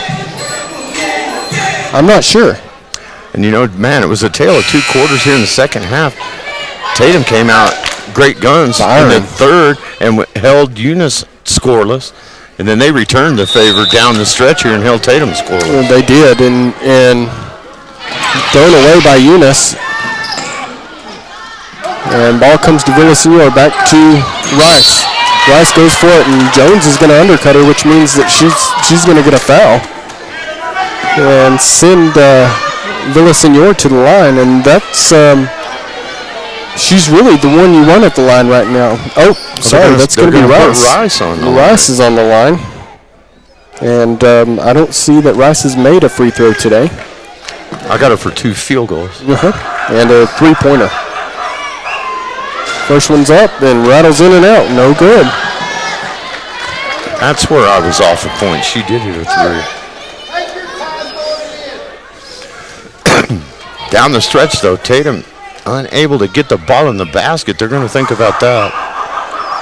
Second one up and in and out. Ball comes out off of Eunice. It's going to be Tatum ball underneath. 37.8 remaining. Scoreless fourth quarter. That's a surprise. A tough ending to this game. Villasenor wide open down low. She finds her, puts it up and misses. And Mariscal had good position, and it should have been over the back on Garrett. But it's going to be Eunice's ball underneath the basket. Throwing it in is Rodriguez. She throws it to Parsons. Parsons throws a home run ball. For no reason, goes to West. West comes back the other way, gives it out to Villasenor. Villasenor passes down low, and that's going to end up in West's hands. And she's blocked by Parsons. Coming the other way is going to be McBee. And timeout by Eunice, 15.6 remaining. A 30-second timeout, so we'll keep it right here. I'm Patrick Alexander with Alan Scott. So I guess you take that timeout just because you have it. Maybe you're going to sub some people, maybe give your team a blow, but you're up 9 as this game is. You know, you were struggling getting the ball across half court. True. So slow it down. Strategy. It is, and if you're Eunice, I would expect something over the top here. You know, Tatum is playing really aggressive. So, you know, step one to the right as you're looking at it and go the other way, and you probably get a free layup out of it. Yeah. Because Tatum is being aggressive, as they have to be here. But 43-34, and that does not tell you what this game has been. No, it's been back and forth. Yeah. So Eunice is going to start. I expected it sooner or later, maybe get somebody open for 3, but they hadn't been able to. Jones with the ball in the backcourt. She double dribbles it, but she does get across the timeline. 6 seconds remaining. And she passes it over towards the corner. That's going to be to Rodriguez, down to Parsons. And that'll be the way the game ends. So this one ends 43-34, which is the same total that Tatum had after the third quarter. Right, that's the thing. Scoreless fourth quarter, credit to the Eunice defense. They didn't get a lot of good looks, but they had some chances at the free throw line. And maybe if you could devise a play to set a pick for somebody, get them open for 3. But they came out of the locker room, Tatum did, and held Eunice scoreless, put them on a drought. And then down the stretch, it was the Lady Cardinals who were able to hold Tatum scoreless for the whole fourth quarter, and that's pretty much the story right there. And one of the biggest plays was when you got an intercepted pass by Parsons, who had a long night, was complaining about the foul situation, and then that turned around, and so did she. And a big play when she intercepted a pass and took it down court to really get it up by 3 possessions. That was a key play. It was. You know, Tatum, they just couldn't quite get anything moving the way they wanted to. Yeah, and you know, I think maybe some injuries that were not all that visible. Combs had a rough go in the second half, and West was playing on a bad leg, and it kind of wore on her as the game went on, because I know for a fact some of those shots down low, she would have made a different move. Could she have made one? I mean, she can score from down there, but when you're nursing a knee and you got a brace on it and you can't spring like you want to, you have to do whatever your body's going to allow you. Right. And when you've got bigs like they do, and they had a height advantage, it's tough when you can't go up square and go up with them and shoot a shot. West gave it everything she had. She did. You know, and all of the Tatum girls did. I would love to see Jimenez shoot a few more, because I think she's the most natural shooter that Tatum has. Yeah. And she really didn't shoot. And maybe she's working back into that. Right. But you do take a loss in district, and not sure you had to. I think that you were competitive the entirety of this game. They were. And right at the fourth quarter, you lost your momentum. You lost something wasn't clicking anymore. Right. And part of that, Eunice turned up the defense. The other part was all of the fouls being called. Right. But that also led to some opportunities at the free throw line that you weren't able to cash in on. So they fought hard. There's no doubt about that. But wind up with a scoreless fourth quarter, and that became their undoing. And the final in that one, 43-34, and as you mentioned, Patrick, that's the same point total the girls had at the end of 3. And that's tough. That's tough, Alan. And when you don't score in a full quarter, you're going to have a hard time winning games. You are, and this one was close. It could have been, Tatum could have won it if you can somehow keep pacing and make a few baskets there in the fourth quarter. I understand going on a drought for a couple of minutes, maybe 3, but you can't go 8. Well, in without scoring. Free throws. That was their chance to save themselves. Well, they missed more than 10 free throws in the fourth quarter. Right. Which means that you win the game if you make them all. Right. You got a good point there. Game 2, we're getting set for. This ought to be a good one here between the Eunice and Tatum varsity boys. We're happy to bring this one to you. And I thought we might have a thriller in the girls too, but Eunice's defense and Tatum going a little bit cold down the stretch led to a different outcome. Still a respectable margin of victory. It's not like they got blown out. No, you're right. And really, Tatum, it was as much as I expected from them. I mean, they played well. Just, again, you let Eunice go on some runs there, and that's the difference in the game. It certainly was. And congrats to the Eunice Lady Cardinals. They were able to outlast and hold court at home. And, boy, I'll tell you, there's nothing really, I think, more valuable, especially in the district season now that's going into steal one. And the team that wins the district usually has stolen 1 or 2 on the home court of somebody else. So we're hoping that maybe the Tatum boys can do that here tonight against Eunice as we count down from about 7 minutes. Well, and every girls team in here in this district is playing around that 500 mark. Nobody's really set themselves to be that much better. Now, on the boys' side, Hagerman's 10-0 this year. I noticed that. Yeah. So, I think everybody's chasing Hagerman, and we know for sure Jow's going to be good. Jow's bringing back about the same team they had last year. Oh, yeah, and they were very good. And they will be good. So I think that this is an important game for both of these teams to kind of set the tone. It is, and we saw this last year for the Tatum boys. They ran into that buzzsaw Jow team, and after that were never quite the same after they got their hat handed to them big time down there. It's hard to forget that. I mean, they got tasted, and it stuck with them the remainder of the year. That plus the loss of Mason Brown, who's back this year. We're hoping for a better result because of that. We know Tatum is not short on desire, and they're not short on hustle. They're going to play hard against Eunice here tonight, and we're hoping that the boys can save the evening and get a split here after the girls lose. That maybe the boys can steal that elusive game on somebody else's court as we open district play for them. Well, and Eunice is going to be aggressive, but Tatum will match the aggressiveness no matter where you go with it. No doubt. Tatum has a lot of athletes. Both of these teams are coming off of state championships in football. Yep. So you've got athletes all over the court today. It should be a fun one, and I know one thing, if it has even half of the pace that we saw in the first half when we did our last game in Tatum when Melrose and these Tatum boys hooked up, that whole game was zippity-doo-dah, man. I mean, it was up and down the court. The first half in particular, when it was closer, just flew by. It did, and both teams played really well against Melrose, except again the second half. Tatum had kind of a fall off, and they were all over Melrose early. Yeah, and Melrose got hot. They found their touch in the second half, and Tatum their field goal ability to get field goals kind of left them there. And man, once Melrose smelled blood in the water, tasted blood in the water, they picked up the pace and kind of ran away from them in that game.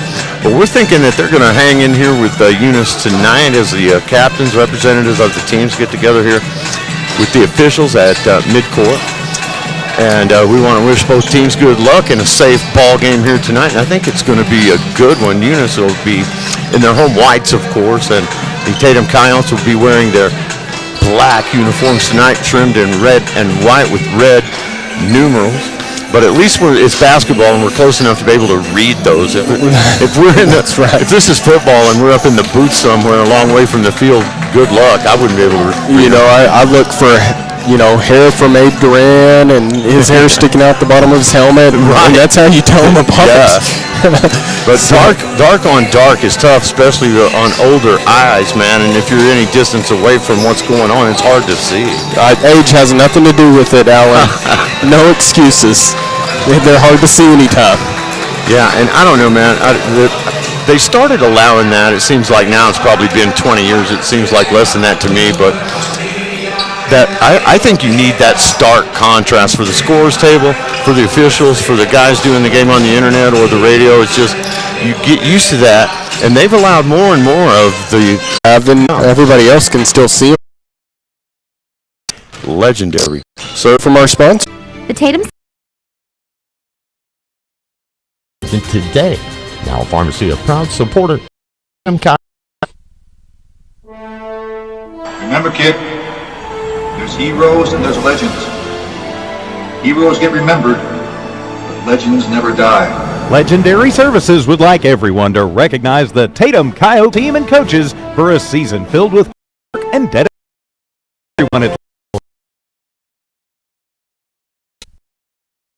proud to be a sponsor of this With consistency, service, and local engagement.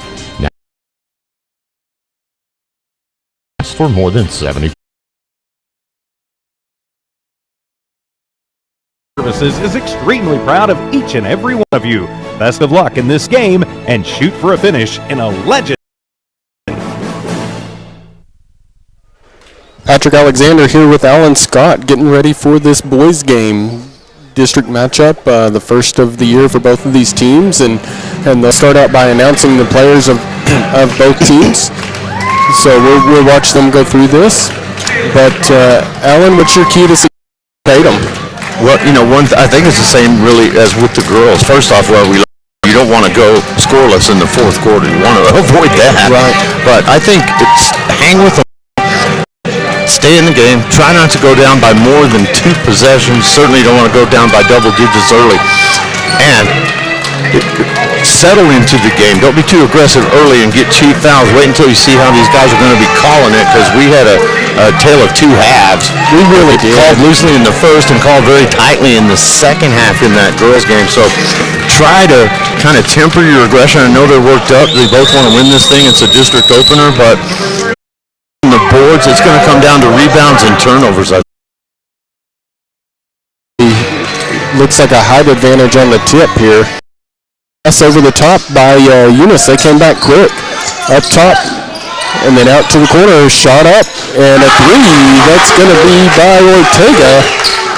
So 3-0 early for Mullins. Gets it across the timeline.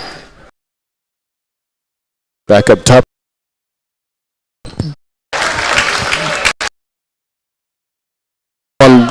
On Graham. I'm thinking Wing. Down to the corner. Dribbling down. Mullins with the rebound. And ball over the top. And Mullins, good pass there. And you got to be physical if you're going to play down low.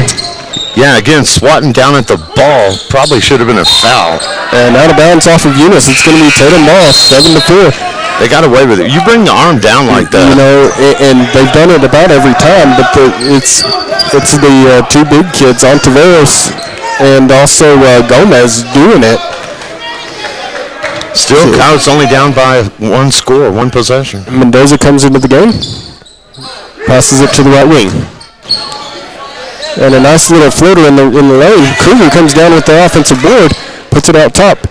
And then Duran from the wing just misses, but good hustle play by Mendoza. Puts it up from the corner. 3, no good.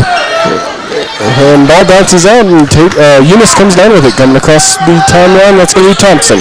Thompson sets up the offense. He gets up top and sends it to Ontiveros on the wing. Back up top to Thompson. They swing it all the way across to Blevins. Blevins back up top, then back out. And the skip pass, and he's got a shot, puts it up, and good. You can't leave him open. That's a 3-pointer. That's going to give him 5 on the game for Blevins. Ball comes back in quick, and Mason Brown just misses a layup. Ball taken away down low by Eunice. Couple of misses inside for Brown. When he got his own rebound several plays ago, I thought he had a good look at putting it back in. Good job there by the Tatum defense. Setting up and comes out to Duran. Duran skip pass. Ball comes out to Brown. Brown gives it, that's going to be to Gonzalez. Gonzalez makes a move, gets it to Duran. Duran to Mendoza. Mendoza makes a move, then hands it off to Brown underneath. So Brown with his first 2 points of the game. That's good awareness by Brown because that pass, he was in close proximity. A lot of guys might have expected him to shoot that, not pass it. Ball to the high post. Goes back up top to Thompson, then swing out to the right wing. And another shot put up by Ortega and missed again. To Mendoza in the wing. Gonzalez puts one up and a little deep. Eunice coming back the other way with it. Crosses the timeline. They send it out to the wing. Blevins and hits another tray. And they don't get back on defense. Well, it's going to be a pass out to Mendoza, knocked out of bounds by Eunice. Wow, 8 for Blevins here in the first quarter. 13-6 is what we have right here. Mendoza gives it to Abraham Duran. Mendoza back over to Gonzalez. Gonzalez down and shot up. Ball comes into Mendoza's lap. And it's going to be a jump ball. That should go to Eunice as Tatum got the opening tip. Yeah, Mendoza and Kevin Garcia going at it there. They sure were. So, coming across the timeline. Sorry. Pass out to the right wing. Oh, you're good. Back up top to the left wing. And then the skip pass taken away by Mullins. Mullins going the other way with it. Good pass up to Mendoza. Coming back to Duran. Duran for a three. In and out. No good. And rebound there by Ontiveros. So coming across is Thompson. And he's way high, staying way high. As Tatum's running a 2-3 zone right now. And they've got a runner going around the backside to the corner. And good defense there by Tatum. And that's going to go off of Eunice to Tatum. Good heads-up play by Gonzalez there. You're not kidding. My goodness, he was trapped in the corner and threw it off the leg. Ball comes into Gonzalez. Gonzalez crosses the timeline. To Mendoza. Mendoza to the left wing. Down to the corner for...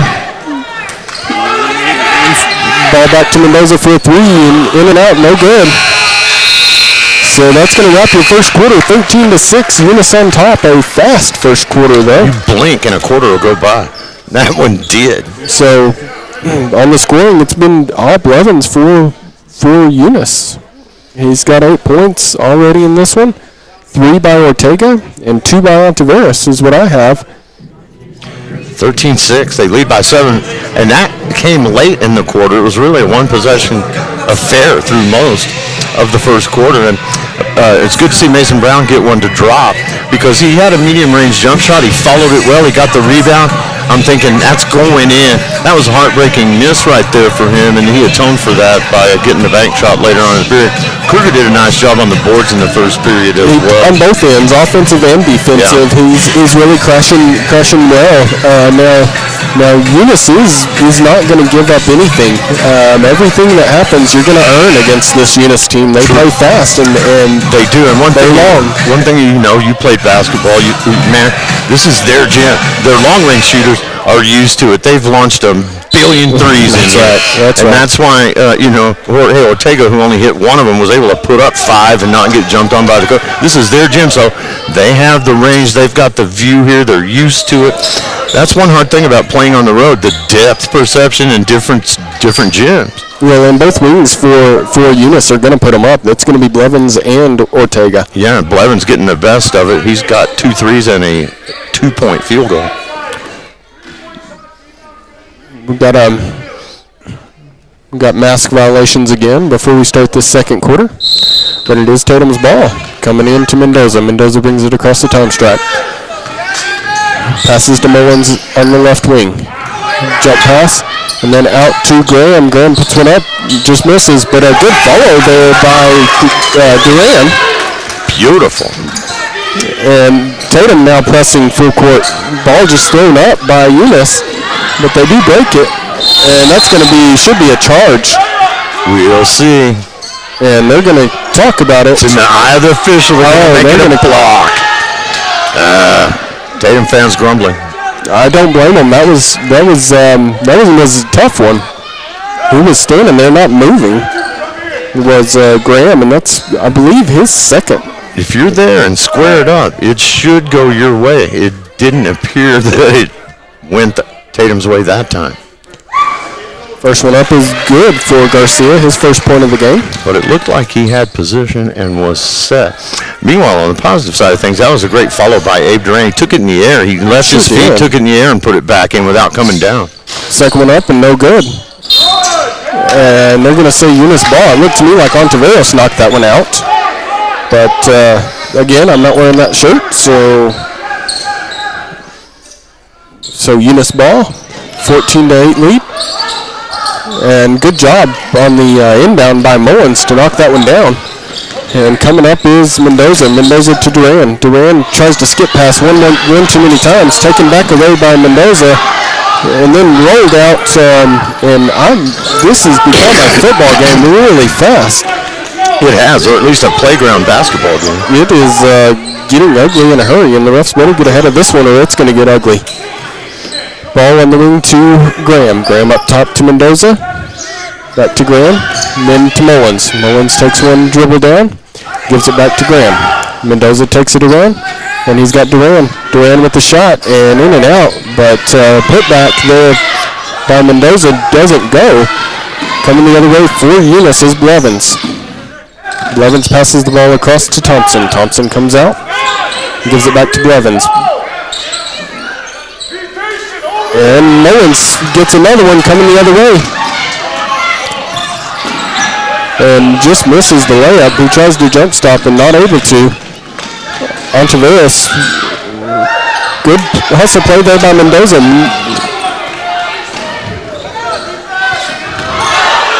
And Graham coming the other way after all of that.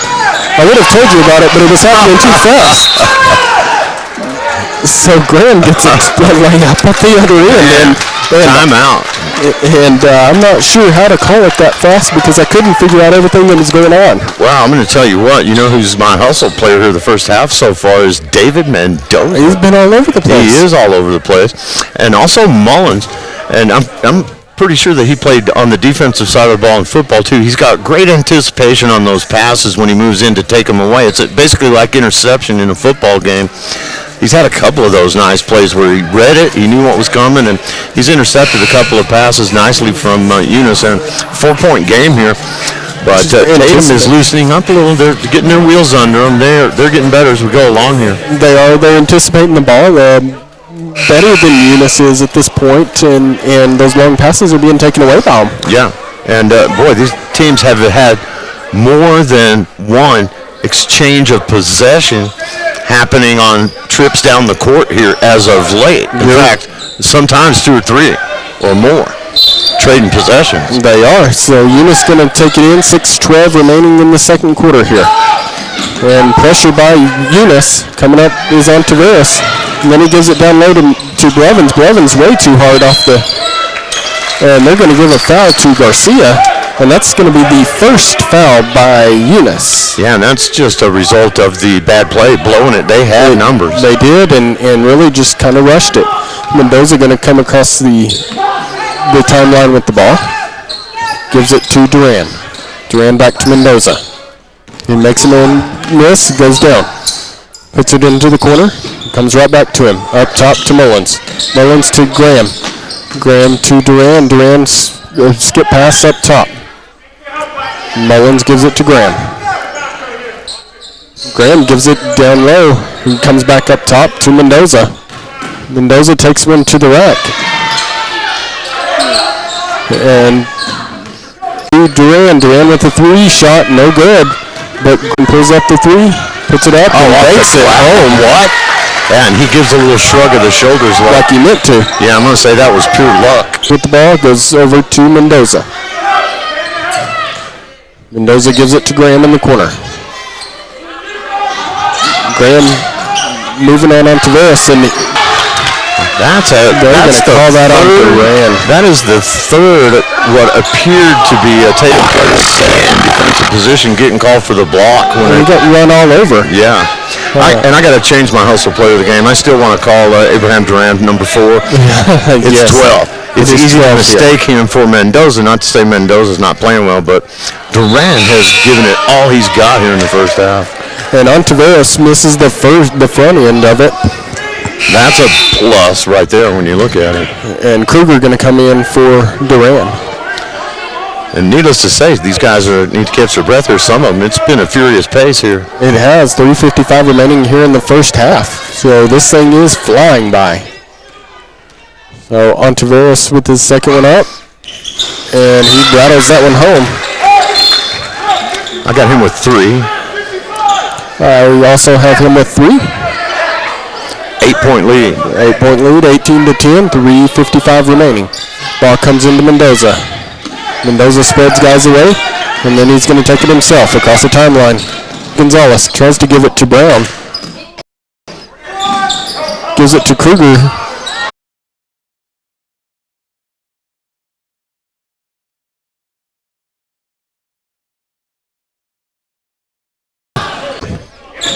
Brown giving it to Mullins. Puts it up and gets fouled underneath. Good strong move there. That's a good move. That's a great post move. And you've got to do that because you're trailing, and if you get it inside, go at them. And Mullins with great defense there. Good hands. Takes it away. Comes across the time stripe. Gives it to Brown down low. Back out to Mullins. Mullins takes it to the baseline. Pulls up. Puts one up. And just short. Goes off of Kruger. Yeah, you in could good position. just see that was going to be. Garner away. Puts it up. And it's going to be a goaltend. Pass just goes up high. And taken away by Kruger. 2-point game here. And this one is getting tight and a lot of enthusiasm on the Tatum side over here. That's one way to call it. But a great half of basketball, 22-20, Eunice on top. Tatum really countered everything Eunice did and got back into this one. 13-6 was the score after 1, and then they built it up to 22-11. And then Tatum goes on their run, due in large part to the efforts of Hayden Mullins. He created some turnovers. He hit 2 threes and went to the stripe and hit a shot. They made a 7-point run. Guess how many points that is? 7. Yeah, right. Pretty key performance there by Hayden Mullins, coming on strong, and it was catching. He inspired some other guys to pick up their play as well. Well, just the pace of the game, right? Getting those takeaways and really stepping up and playing defense. 22-11. I thought this game even go 1 or 2. Wait, they're going to tighten it up or they're going to get blown out. And fortunately, the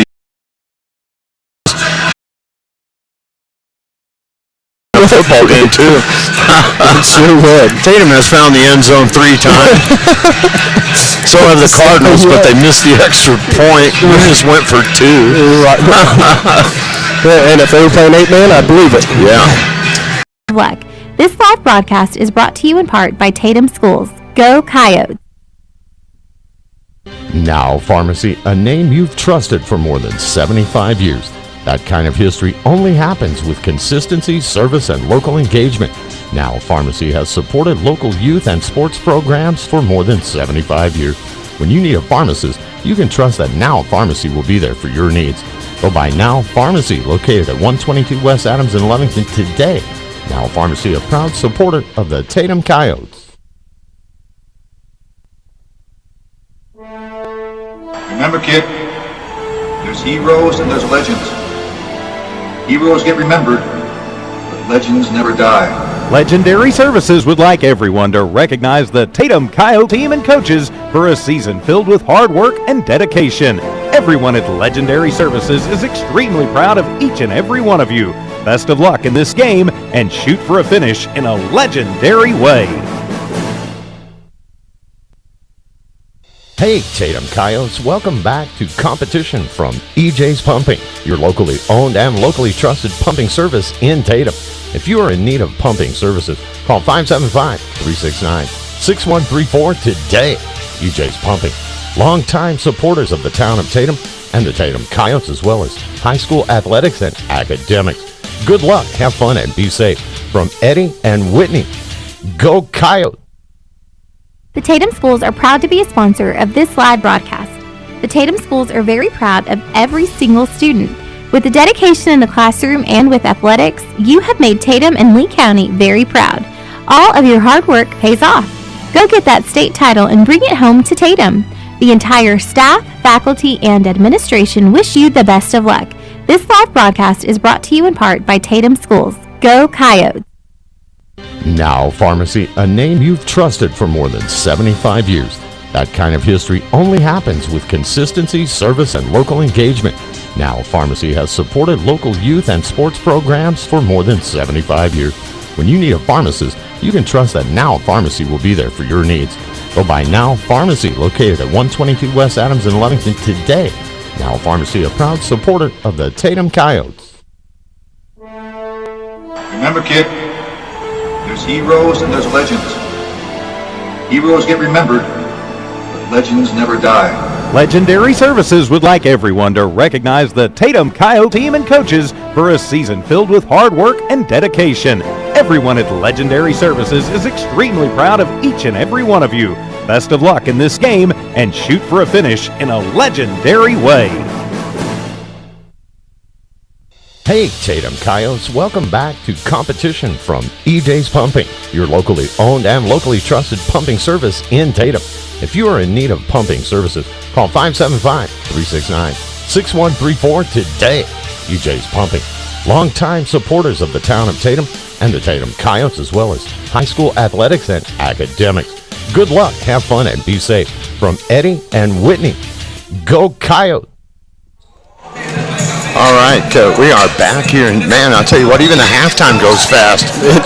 Everything's been fast here. Man. My goodness. Yeah, I'll tell you though, it was an impressive stand made by Tatum there. They're on the verge of getting run away from, and they held their own and have made this thing a viable concern. 22-20 as we start the third quarter.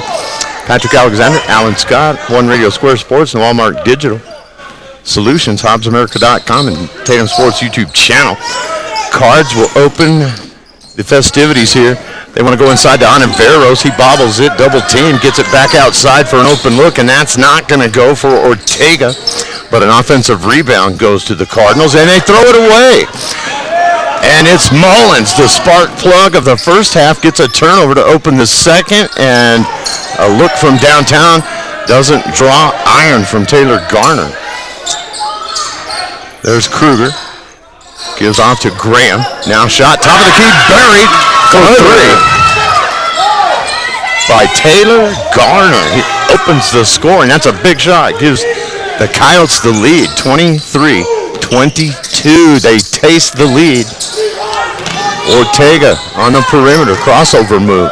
Finds a teammate. That is Gomez. Nothing doing. Coyotes strip it away, and it's again Hayden Mullins. Big game defensively for Mullins, and he's hit a couple of big shots. Graham on the perimeter. Cross court over to Mason Brown. They don't take the shot in the corner. Mullins all the way back over to Graham, Tyler Graham. Working against the Eunice zone. That's Mason Brown way outside. Graham into the middle. He goes to Garner. Outside Brown, three, rims out. Rebound to the Cards, Ortega.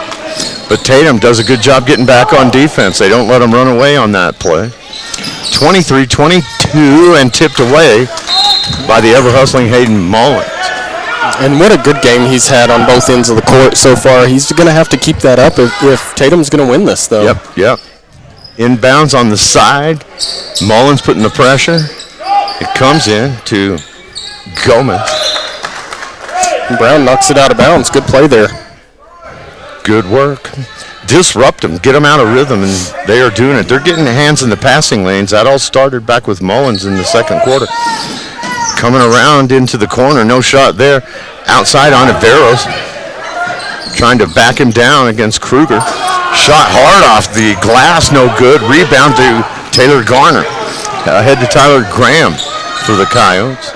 Cross-court pass, finds a man, fakes the shot. Mullins now will take it and leave it way short. Off of Ontiveros, wasn't it? No, they're going to say it was Tatum. I thought it was off Ontiveros myself, but they got a hand in there. I guess they thought Kruger got it. Cards will have it, but they're down one. That's Tatum's first lead. They were down 13-6 after one, 22-20 at the half. Mullins takes it away again. Ahead to Garner. Mullins. On the dribble, Tyler Graham. Left wing. Now it's Ontiveros. And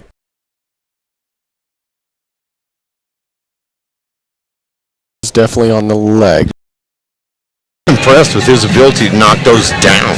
Well, that's not what generally you look to him for or think of him doing, but he's good at it. He hit him, and he's up there, if not the leading scorer for Tatum, with 9. He is the leading scorer on my book. Yep, mine too. And I believe he's at the line for 2 as well. Nope, Kruger is. Kruger's at the line for Tatum. We had mentioned, before the game started, and that's what I've always been impressed with is Kruger is his position. He's able to crash the boards, and he's gotten some key rebounds here in the game, and particularly here early in the third quarter, midway through here now, to keep Tatum in this thing.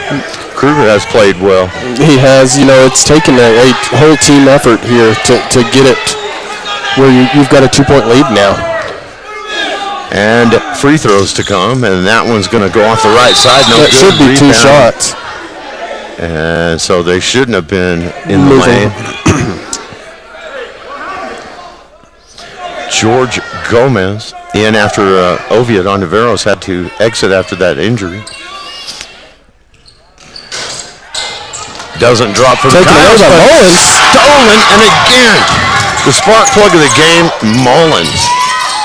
A steal and a putback, and that's big. Tatum up by 4 now over the Cardinals. They try to answer back. They're going to get a foul on Kruger, and how does that go? He's behind the glass and somehow gets that to go in. You got to shoot. There's only one angle you can make that, and he found it. That was a really nice play there by Thompson. That's a whale of a shot. But he can't convert the free throw, and that's a break for Tatum. And ahead it's Mullins, goes behind the back, and somehow he's able to keep the ball. Gets it to Duran, nothing there. Back to Mullins. Under 3 to go in the third. Mullins driving hard, left side of the box, shot up, no. Rebound to Mullins, put back, no. Rebound to Kruger. Oh no, it's over.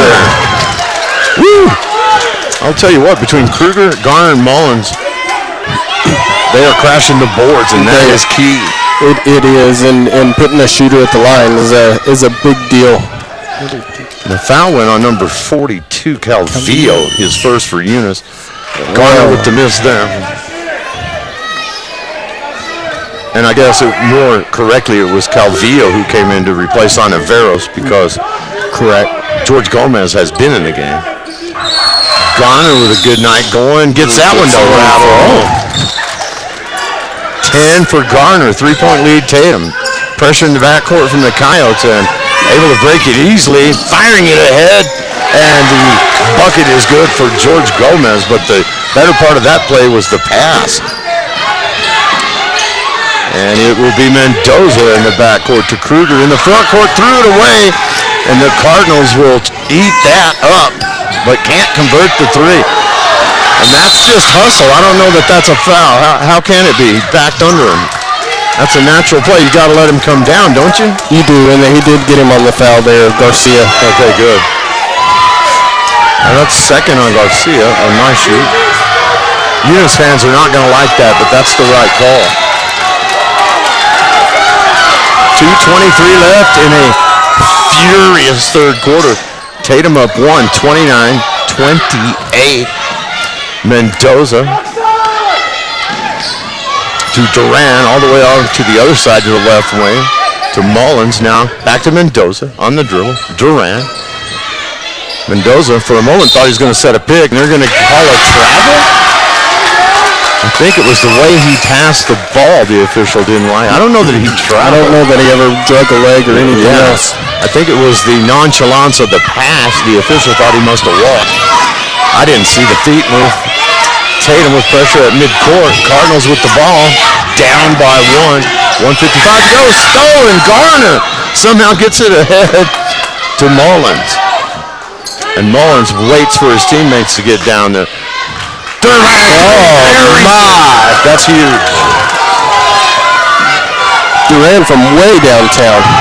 5 in the game for him, and the lead is 5 after that big 3 with 1:34 to go in the third. That's a big shot if Tatum goes on to win it.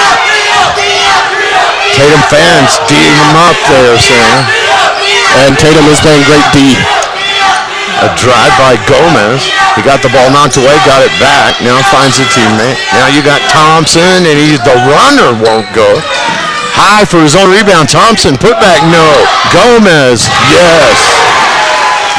And Kruger, lucky he didn't get a foul called on him there.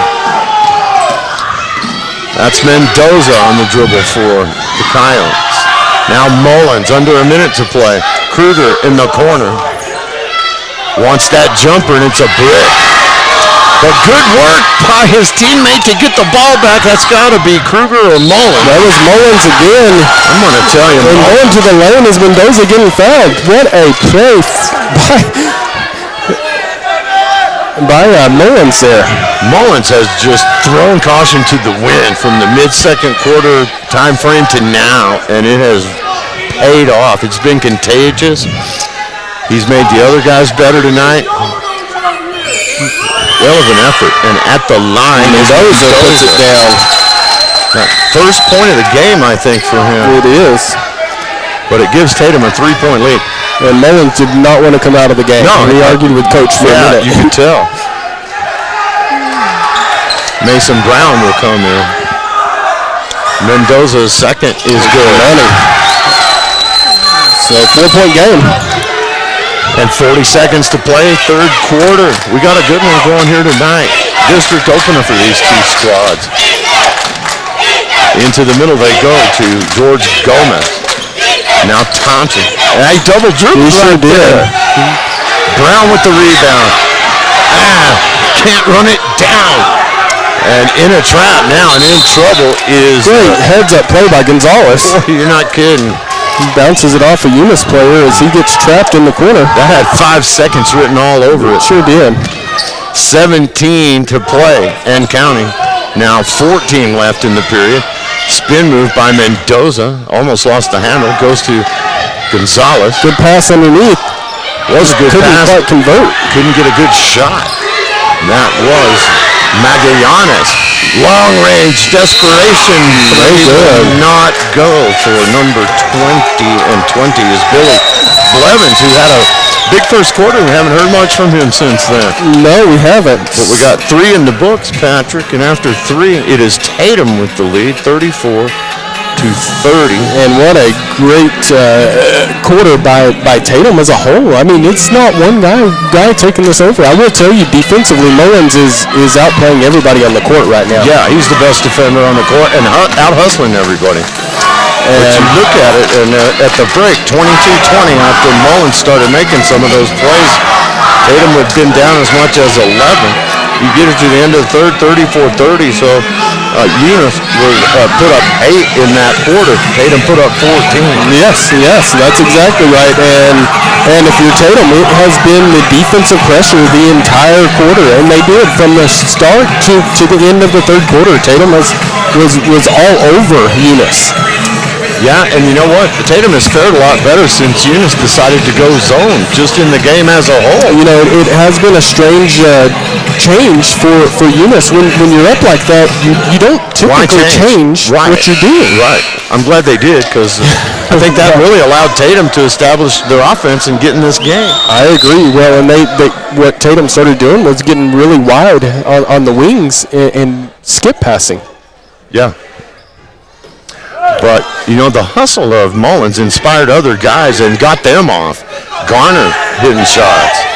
Mason Brown, Mullins, Duran hit a huge three in that third quarter, and I think they all were inspired by the efforts of Hayden Mullins and Taylor Garner tonight. 34-30 Coyotes as we hit the final quarter. Mendoza on the dribble, top of the key. Swings it over, and that is Gonzalez. He left it short. Rebound Mason Brown, though, and he threw it away. Good effort by Brown to corral that, but nobody out there to answer that phone call. No, he threw it to a spot. And, if I'm Tatum, I keep the pressure up. I think I would keep my full court pressure going. I would, too, or at least three-quarter court. On the wing, they go to 42. Oh, my goodness. Taken away. That's another hustle play by Mendoza, or by Duran right there. And Gonzalez with the basketball to Duran, to Mendoza. Hit that one. No, he had to alter the shot, and they're going to give him a hard time for the air ball there. But really, it was the hustle of Blevins that made him alter that shot. It sure was. Lead remains 4. Tatum 34, Eunice 30. Steal Mendoza. He's not afraid to take it back up court. He goes behind his back, somehow maintains control. That could have been called a travel. Tatum keeps it, dropping it down to Duran. Now back to Gonzalez. He can't walk. hit. Yes, sir. You go to your ground after you have possession. It's a walk. So Tatum will keep the ball, but a little holy-goly going right there, boy. Well, and if you're Tatum, this is kind of what you want this game to get into, is some of this ugly play. And get them out of their set offense and able to run up and down the floor and get open looks. Inbound play, Duran to Mendoza to Gonzalez. Duran, cross court Mendoza. Mendoza working against Thompson, backs it out. 6:35 left. And taken away from Gonzalez. Maybe too many dribbles. The other way we go. 2 big steps and a miss. And Potty's on the floor, and they let him go. Coyotes ahead. Brown. Shoot that, baby. He walks. Oh, put that up, man. And meanwhile, Abe Duran hit a three-pointer there at garbage time after the whistle had blown. Right. But you'd like to see Mason Brown just put that up, take that shot. I don't think anyone's going to get mad at you if you do. No, agreed. And you've got to get that one up. That might be the best shot you have all night. That's a wide open look at 3 at a crucial point in the game, and he gave it a second thought. He should have just shot it. Tatum, though, still up 4, 34-30. And that is Ortega, and we get a whistle, and they're going to get a foul.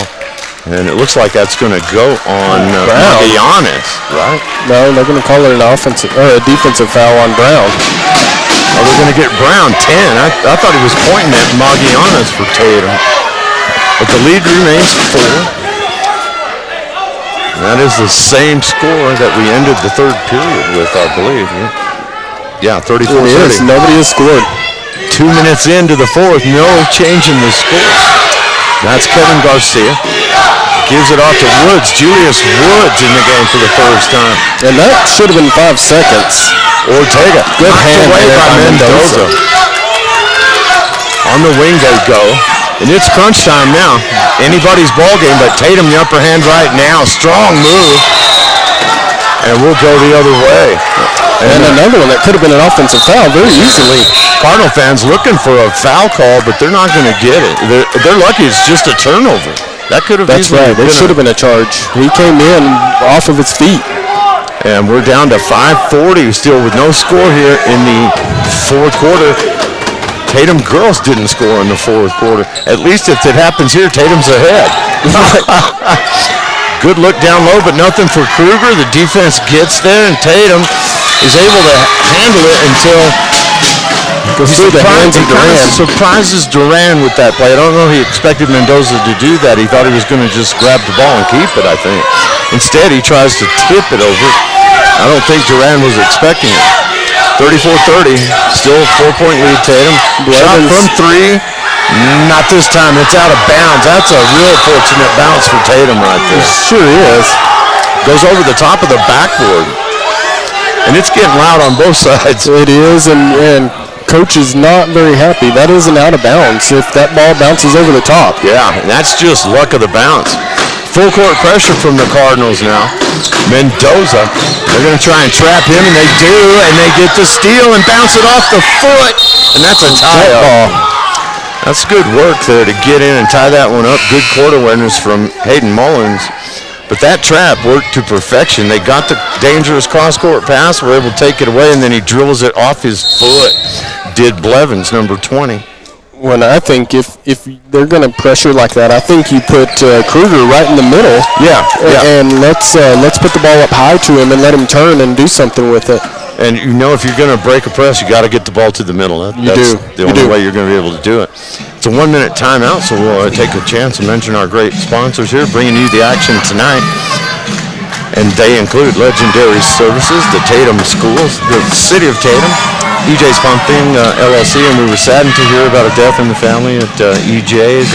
That is sad news. They're longtime sponsors, and we do appreciate them. And our thoughts and prayers and sympathies go that way, as they have suffered a loss at EJ's Pumping.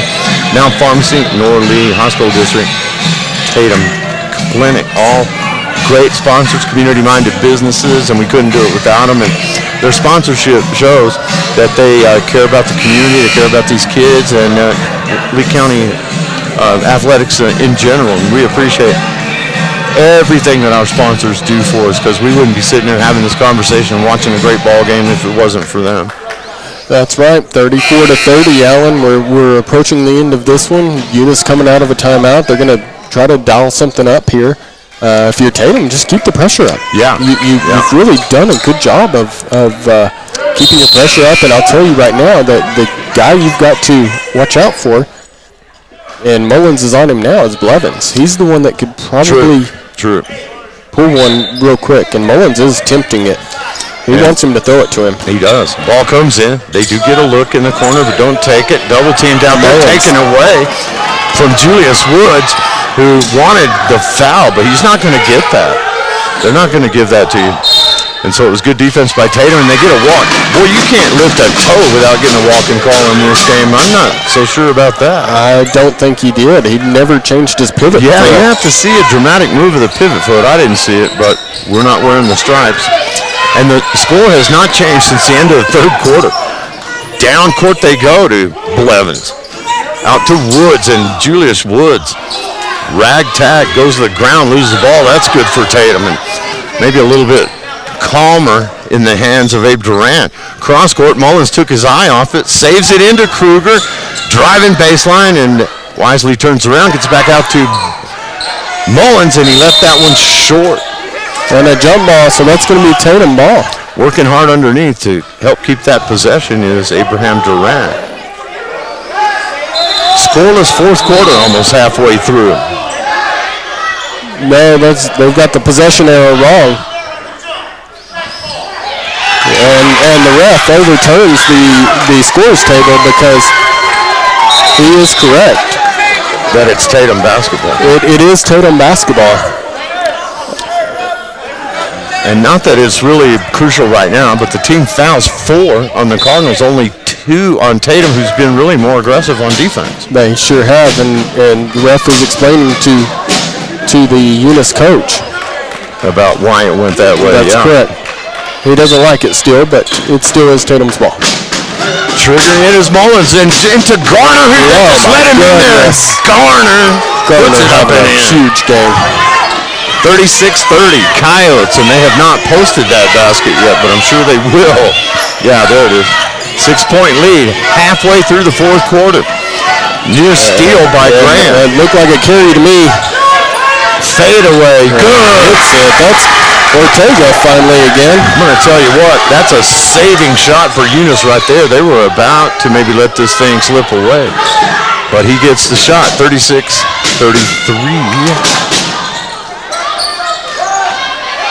He walked. And the Cardinals come away with it. Good hustle again by Mullins. He threw it on him.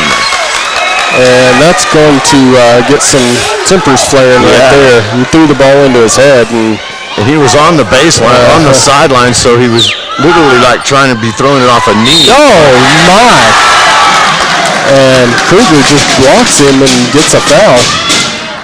Stop the basket. Did you see him get up on that? Oh, my goodness. This game is getting ugly.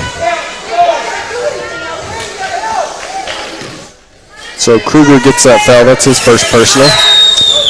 And the shot is good by George Gomez. I got him with 2, 4, 6, 8, unofficially 9. I as well. And now it's a 2-point game. I'll tell you what, that 3 was a huge shot. Tatum was up 6. It cut the lead in half, and then now this possession.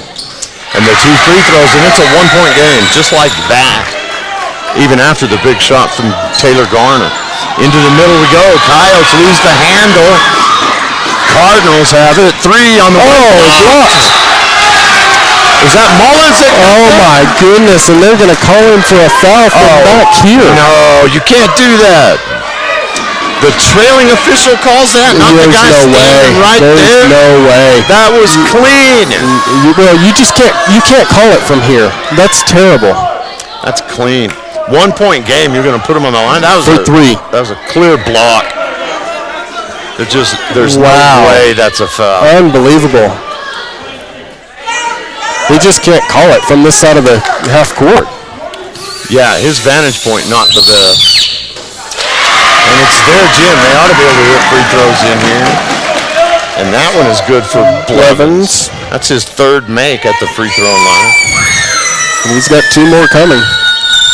11 on the night, now 12. Obviously, he's a good free throw shooter. Well, he's just a pure shooter Great all around. form. Yeah, he's got the great form on the shot, and we're going to have a timeout, make him think about it. 1-point game after all of that. 37-36, though. The lead has changed hands. And it was 36-30, so you're looking at a 7-0 run here by the Cardinals to take this 1-point advantage here late in the ball game. Well, and if you're Tatum, you just can't panic here, but you do have to turn up the pressure again. And really, you've got to get some takeaways here. You want to play fast if you're Tatum. Eunice gets into kind of a funk when they start playing fast, and Tatum takes advantage of that. Even with a 1-point lead, it wouldn't surprise me playing at home here to watch Eunice use some time. If they get the ball, they're not going to be in a real hurry. No, and nor would you expect them to. And the team fouls are tied at 4. This could be even more complicated if we were in the bonus here. And even more. I don't want to foul because it's automatic free throws. Right. Well, you just have fouls to give. You've got to know who to foul and at what point. Yeah. So the 3rd one by Blevins. And an excellent free throw shooter, and he just steps up there and knocks it down. And he's made 5 from the stride. 2-point lead for the Cardinals in a great ball game here tonight. One Radio Square Sports and Walmart Digital Solutions, and a steal for the Cardinals, and we're going to get a whistle, and it's probably a timeout. I was afraid it was going to be a Tatum foul. Well, it should have been a walk because he caught the ball and went down to the ground. Yeah, I thought travel might be coming too, but I think that's one reason why the Eunice coach called timeout. They're about to get a traveling call. Slow it down. And I think that you're right, that travel was coming. Does he not get that timeout? I think the ref was about to give him one of those. You know, at what point do you call it? You can't call a timeout when he's in midair. Right. And he had just gotten possession as he's going to the ground. Right. Yeah, they've missed a call or two here in the second half, but all in all, it's been a well-officiated game. The one I didn't really think was great at all was the block on the three-pointer that put him on the line to begin. Agreed. Well, that was terrible. And when you look at that, maybe if you got a better vantage point, I might trust that call a little more. But you're the trailing official somewhere down toward Jow when you make that call. Right. But plenty of time left. 2-point game, and a good one it is. Cardinals will inbound in the backcourt, and it will be Julius Woods to trigger it. And applying the pressure is Tyler Graham. He carried that ball. He sure did. Man, they're letting so many of these calls go. Steal by Duran. Ahead to Mendoza. And Mendoza will go to Tyler Graham back on the floor. Ranley Kruger. Mendoza, penetration, dish. Graham, 3, won't go. High for that one is Woods to keep it alive. Or no, that's 5. That was Ortega. And it's Ortega for three. No, not this time, and it goes out of bounds again for the second time over the backboard here. Second time here in the fourth quarter that has happened for the Cardinals. Well, and again, he still has not met a shot he doesn't want to take. You got that right. He will shoot him from anywhere. And so the Cardinals will apply pressure up by 2. You want to take care of the ball, but you got to get it across the timeline. That's a foul. How is that not a foul? That's got to be a foul. Ortega. It is. They're going to call him. You can't run through the body. Yeah, a little too aggressive there. Right idea, but you can't just go through the guy like he's not there. And that, ironically, is the first foul on Ortega of the ball game. Non-shooting foul. Tatum down 2.5, 2:25 now left to play. Graham picks up the dribble, finds Mendoza. Oh, good look to Brown. If it had gone through the first time, he had an easy bucket off the glass. Deflected by the Cardinals, saved a basket. And Tatum is playing way wide right now. Mendoza down low to Brown. Cross-court pass will go to Hayden Mullins. Jump stop and a foul. He does get fouled going to the basket. And not liking that call is again, 32 Gomez. The foul was on Ortega. Was it Gomez was the one complaining? 32.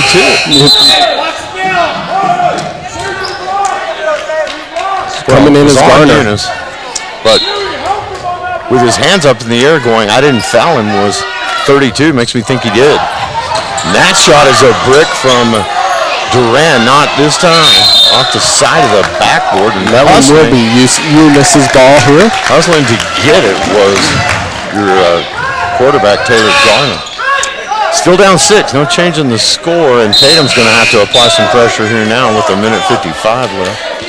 We're narrowing in on bonus time, though. Eunice has 6 fouls. They do, and if you're Tatum, you keep taking it to the rack because you want these easy points. And that could be really key down the stretch. If you could get bonus free throws, if you're Tatum, that might cut down on some of this fouling that they're doing just to stop you from scoring, because they can't do that when you're in the bonus in a 2-point game.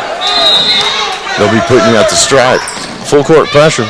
That's Mullins leading the charge. They get it in, though, to midcourt, and a backdoor look and a foul. And they did the right thing. Take it right to the basket. That's right. So a good pass, and Kevin Garcia, number 3, did the right thing. Drive it at him and force Tatum to foul you, and they did.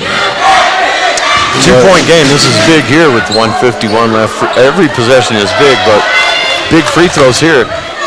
If he hits 1, you're down 3. If he hits 2, you need 2 possessions. You're going to have to push.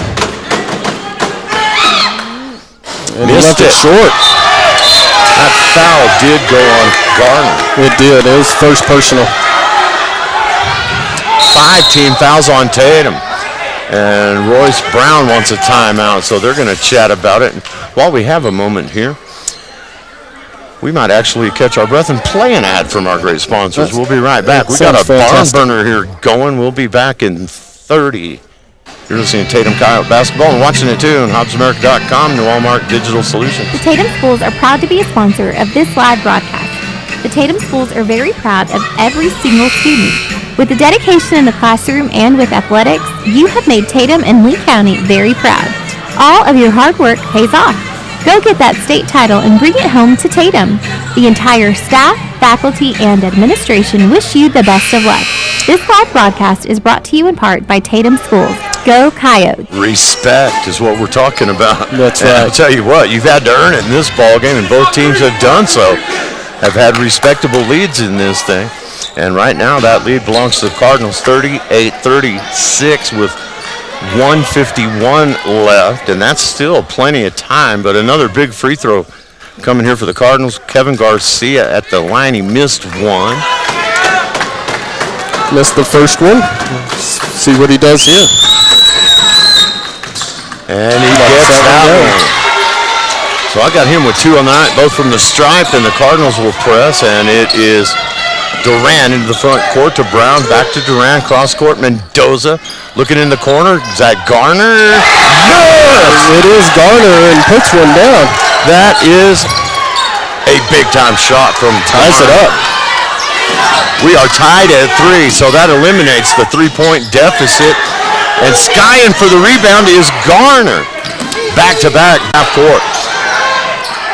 Cross court over to Mullins. Now all the way back around to Mendoza. Garner, he wants another one. I'll tell you what, if he made that one, I would have jumped up and down for him.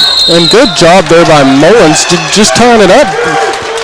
Yeah, weak side rebound going to Blevins Mullins. turns right into him, and That's just a big play. It's not going to show up in the scorebook for you. But no, that's not. The possessions are huge right now. We're tied at 39 after Garner hits an incredible three, and he wanted to hit another one. That's Mendoza, top of the key with a minute to play. Brown in the corner, all the way back out to Mendoza, and that's Duran. That's Mullins. Mendoza, good ball movement. It'll be Duran who launches it off the glass, and this goes. How does that go? It's Abe Duran. Mercy sakes alive. Second big three he's hit in the game. One in the first half, one in the second, and he gets the steal. It's Duran. And the Coyotes have the lead and the ball, and they're not in a hurry, except to get across midcourt. And you got a foul, and Eunice does, and my, oh my, to quote the late Dick Enberg, man. Woo! What? Two big shots hit, one by the quarterback, Garner, and one by his wide-out receiver slash three-point specialist, Abe Durant. Oh, my goodness, off the high part of the glass. It wasn't even close. But as long as it goes, that's all that matters, isn't it? Tied at 39 when he hit that thing. And the beauty of it is Tatum now gets free throws because they had to foul him. So everything leaning the Coyotes' way right now, and there'll be a timeout on the floor, but it'll be the guy who started this onslaught back in the second quarter, Hayden Mullins. At the line for 1-and-1, and you knock one down and you put the pressure squarely on Eunice, especially the way you play defense. You're down four if you just hit one of these. And you've got to make the first one to get to the second. Yeah. And if you hit both of them, you make it really hard psychologically. It's really the same, but if you hit both of them, 5 looks so much bigger than 4. It is. If you're the other team. It sure is. And you know, 4 is tough, but 5 is. It just seems bigger, whether it is or not. Yeah. I mean, 2 possessions, but 5 forces you to shoot threes or get a three-point play. It does. If you're down 4, you can get 2 two-pointers or get fouled and go to the line. It just doesn't seem as much. It doesn't. You're right. You're exactly right. And if you're Hayden Mullins, just get up here and knock them down like you do at practice every day. Yeah, just don't even think about it, man. Don't overthink it. Use the same form that you use every time, same routine, knock them down. And we come out of the timeout here. Mullins at the line. Fitting that Mullins, whose hustle and aggressiveness there in the second quarter picked up the entire team, fitting that he would be at the line right now with 27 seconds left and a 3-point lead.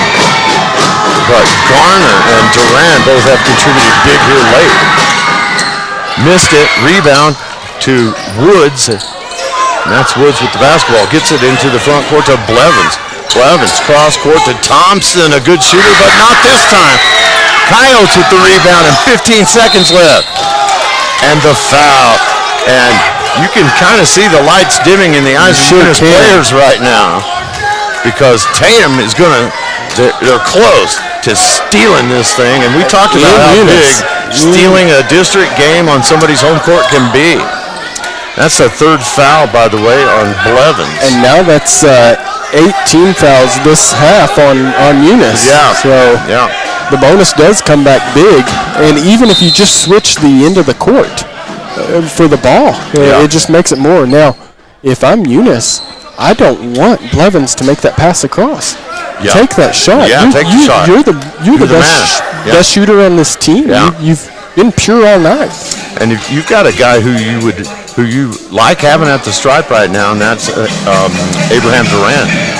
He's going to be at the stripe. But, man, I'll tell you, I would say far and away my player of the game was going to be Hayden Mullins should we hang on to win this thing. But, man, how do you ignore Garner's efforts tonight? Huge shot here in the fourth quarter from 3. And then I thought no one's going to top that. And Durant had a key 3 in the first half, and he had a key 3 late in the ball game here. Well, and where that ball hit with the backboard. I'm still trying to look at angles. That's how we got here. It's 42-39. The three-pointer from pretty much in front of the basket. He wasn't on the side where you use the glass. He launched that thing. He got the friendly bounce off the board, and it goes. And, man, that was huge. And if you're Eunice, you're like, oh, that's not going in, that's not going. Oh, it went in. So Duran with the big free throws here. Good. And nails the first one. The pressure does not get to him on that one, and it's 43-39 with 13.4 left. Abraham Duran. Second one in and bounces in and out. And that is Julius Woods with 10 seconds. For Tatum, don't even think about fouling. 7, 6, counting it down. Desperation heave doesn't go. Mason Brown tips it. Coyotes win this ball game. How about that? 43-39. 43-39, and I don't know that you have to call a player of the game because what a team win this was. It was a team effort. And you know what you would say the no-brainer is Abraham Duran, who made the shot that put him up late. Yes, he did, but I'm sticking with my selection. The guy whose intensity, and all of a sudden he just started getting after it midway through the second quarter, and that made everybody better tonight. He may not be the leading scorer. I'm going with Hayden Mullins. I was agree. The spark plug for this whole thing. He was, and the intensity that he brought to this game, it was contagious. It was, and Tatum followed it, and they take off the scoreboard quick because they don't want to see any more of it. That's why I always write it down fast, man. That final score will disappear on you. But Tatum was down by 11, 22-11 in the second quarter. They had a really nice run to get into the break, Patrick, down 22-20. Then you come out at the end of 3, it's 34-30. Neither team scoring in the fourth quarter until about midway and beyond. And then it happened. And then it started happening. And Taylor Garner, a huge night, 2 gigantic threes. Also, Abe Duran with some big threes. And Mullins himself, who it does get my nod for player of the game, had 2 threes in the ball game himself. What a game. And you're right, it was a team effort. But I think the guy who put the plug in the wall socket for Tatum has to be Hayden Mullins. And he did it at a great time because they were down big in the second quarter. But they hold them off to win this thing by 4, 43-39. And probably the coolest shot of the night is the one that put him up 42-39 off the glass from way downtown from Abe Duran. And it was cool that he and Mendoza stopped by to visit with us before the game because both of them played well. And man, what a ball game. And really, congrats to the Tatum Coyotes. They have taken some lumps this year, but they played well, and they pulled this one out over a tough Eunice team at home, and they stole a district opening victory tonight on the Cardinals' court. They sure did. And looking at the scoreboard here, you had Garner with 13. You had Duran with 11. You had Mullins with 9. Mendoza with 2. Brown with 2. Graham with 4. And 2 for Kruger. And on the Eunice side, you had Blevins, who was their leading scorer by far. He had 13. Gomez had 10. Ortega was 6. And the big blow for these guys, really, and we didn't have a chance to mention because it was such so much stuff going on late in this game, was when they lost Ontiveros. Ontiveros to injury. It was that was key because he was missing down the stretch. He was. But you got to play with the players you have, and injuries do happen. And he had an ankle or something approximate to that. But Tatum played very well when they had to, and they had different guys stepping up and making big shots and big plays on defense to win this thing. And I had Garner with 15. I may be wrong on. Let me see, 2, 4, 5, 6, 8, 6, 14, something like that. Anyway, he had a big night, but everybody was hitting threes when they counted, when they really needed them. Garner hit 2. Mullins hit a couple. Abraham Duran hit some threes down the stretch. And the hustle of other guys, man. Hayden Mullins on defense, too. And always solid out there when he's in the ballgame was Tyler Graham, who had a good game defensively tonight, scored 4. He did. He had a good game. Coyotes. But you're right, man. I think you said it best when you said it was a team effort. Tatum didn't hurt themselves tonight, and they came through big when they needed to, and this was a great ball game because at one point it looked like you could get away with them when they had them doubled up at 22-11, but the final is 43-39. We hope you guys enjoyed it as much as we did. We'll catch you at the next one. Friday night. Any final thought? Yeah, Friday night. Who do we have?